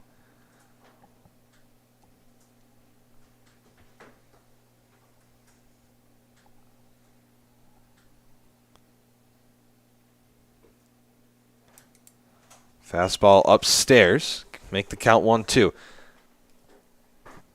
And yep, we did see Hayden Yatzak come back out of the bullpen for this at-bat. Seth Gurgley chases after that pitch. Not happy with himself, but it does allow Joe Quito to make his way to second. Once again, Joe Quito always a step ahead, finding a way to advance himself. Masters finding a little bit of a groove, though. That's 2 strikeouts in a row.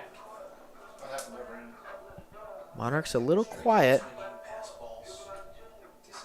for the time being, but that could all change with Yatzak here.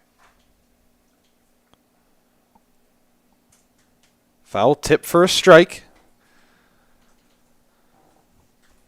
Count 0-1 to the DH. Maybe turned pitcher. Come the top of the 9th. That's a shot into center field. Going back a few steps is Morozek. Didn't have to move very far and corrals that one. So 2 strikeouts there for Dylan Masters, but it might be too little too late. To the top of the 9th we go. 4-2, still the score. Lima had a 2-1 lead. It was a 3-run bottom of the 6th for the home team that gave the Monarchs this lead. And now a chance to close it out. Jake, it's been a spectacular game so far. Both teams, the Monarchs came alive with those 3 runs over there in the 6th inning. But Jake, that's all fine and dandy, but this is the most important inning of the game. Can you close the door when you need to? Because, hey, it's nice to get the lead, but it's even better to secure it.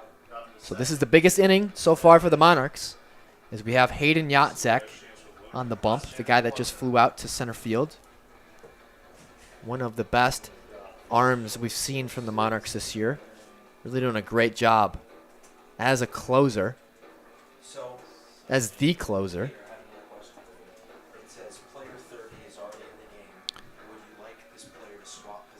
Yatzak was one of the arms that we talked about in the pregame show that always starts at 6:55, about 10 minutes before first pitch.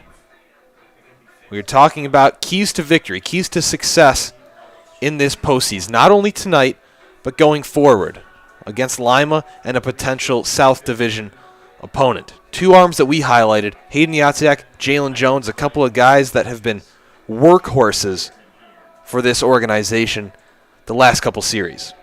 We absolutely have seen that, Jake. Yatzak has thrown smoke, and his off-speed has been as good. His curveball is really his strikeout pitch, the pitch that he really likes to make batters look foolish. But we wouldn't be here, Jake, if we weren't for Brendan Moran starting things out and Ricky Kidd having 5 straight strikeouts. So the pitching, the big key is the pitching. And it's been spectacular tonight, Jake. Limiting the walks, maximizing the balls thrown for strikes, equaling strikeouts. So every time that you do that now, 'cause the first Pitching to time I did it, contact, giving your defense a shot. did one inning of the It's game, always been about the pitching. insert column thing, and I tried to do the pitching change. And it was on the So Ricky Kidd did absolutely nothing to deserve being pulled from the game, but after a 3 1/3 outing, you definitely want to keep in mind that this isn't a sprint, it's a marathon, and you want to keep Ricky Kidd warm, especially with what he was tossing tonight. So I don't disagree with the decision to bring in Hayden Yatsek, especially considering how lights out he's been. Yeah. Locos, first baseman number 34. But here we go, Jake, the most important inning. 7-8-9 for Lima. Cade Sadler starts it off. What's happened? Yeah, it's happened a couple other places too. And the off-speed fooled him. We're going to see that a lot from Yatsek. First pitch off speed. He really likes to fool batters I don't know because it's and wrong. flip everything on its head. I'll be able to tell you when it's all said and done. Yeah, I think he went 3 2/3 and only gave up 1 hit. Fastball finds the zone there. Third, Count 0-2. he gave up only 1 hit. Got Cade Sadler chasing. 7 strikeouts. This bullpen is special tonight. That is now 6 straight strikeouts combined between Ricky Kidd and Hayden Yatsek. Jake, we just said his curveball is the pitch he likes to make batters look foolish. Just like that. 1 up, 1 down. What a beautiful off speed that was. Oh boy, he dealing. Uh-oh. Uh-oh. Count 0-1 to Braden White. It's Braden White and Clay Jacobs on deck. Lima down to its last 2 outs. Uh-oh. Don't let him get hot. I think it might be too late. Don't let him. I think it might be too late. We've seen this show, Alex. Yatsek's last appearance, it came against the Richmond Jazz. He went 2 innings, no hits, no runs, no walks, 6 strikeouts. That ball was barely touched. I don't know if I have to remind you, Alex, but those 6 strikeouts were consecutive against the Jazz in that July 14th game. Oh, goodness. That was the last time that we saw Yatsek here at home.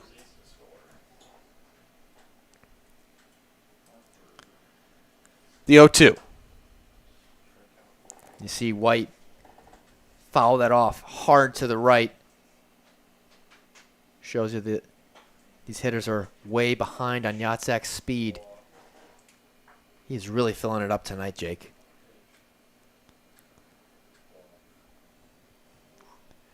Even that one had Braden White guessing. His curveball just has so much movement. Credit that to the spin rate. I mean, it is really, really humming out there. His curveball has some velocity to it as well. Bullseye. Swing and a miss. Sends down Braden White. How many is that in a row? It's 7. 7, just your typical 7 strikeouts in a row. Excellent job from the bullpen. My goodness, I don't have the words to describe really what we're seeing, Jake. This is a masterclass. In the 6th inning, we said that the Monarchs were knocking on the door. We saw Seth Gurgley kick the door down. And now I think Hayden Yatsek is going to shut it on the Locos. I love that.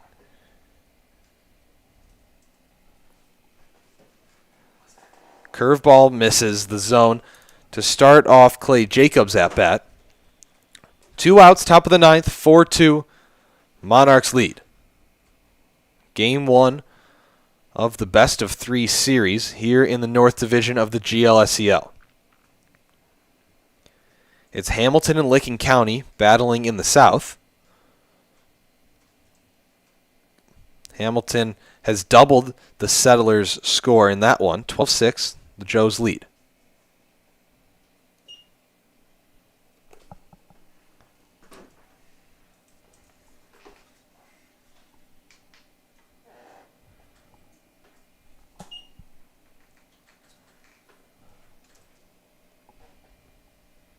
Count 3-0 on Clay Jacobs.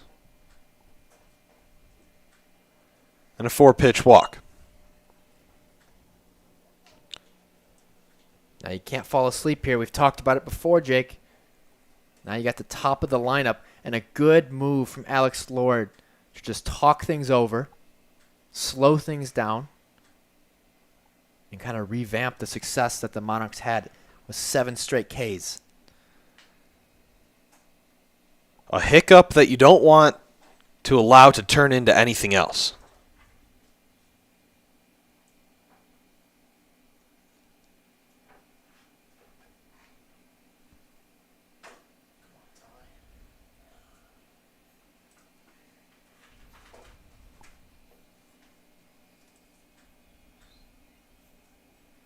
Now batting the shortstop, number 6, Ty Gill.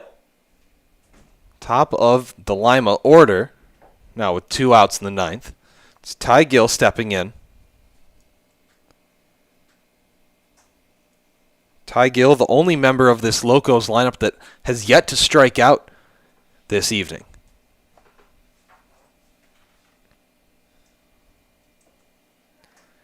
First pitch strike. Gill represents the tying run. Locos down to its last out here in game 1. I have the hard part too. It's good because it's the top row of the stands. People will stand up. Not a bad miss there from Yatzek. Make Gill chase down low. He's really done a good job of being tempting with that curveball to the Locos hitters tonight.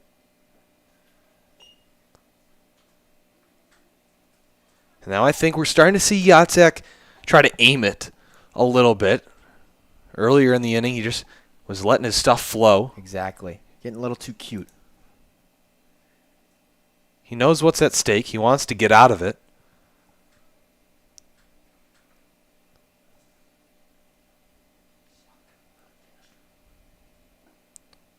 Swing and a miss. Count 2-2. 2 outs in the top of the 9th. One more strike from Hayden Yatzek, and game 1 is decided.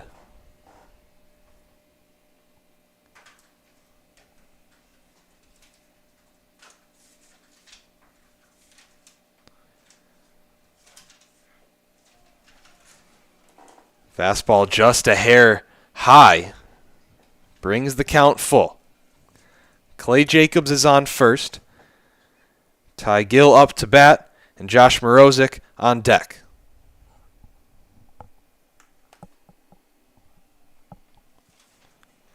Runner on the move. Swing and a miss. Monarchs take game 1 and defend the kingdom. How about that call, Jake? What a game, though. What a performance from the Monarchs on all cylinders. We talked about that last inning being crucial.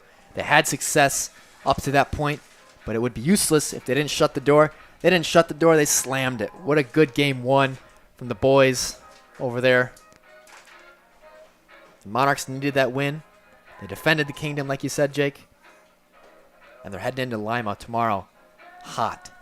The outfield comes pouring in as it always does. The sprint starts once they hit the infield turf. And they come barreling in for high fives. 4-2 Monarchs take game 1, defend home field advantage for the time being. Best of 3 series, as everyone knows.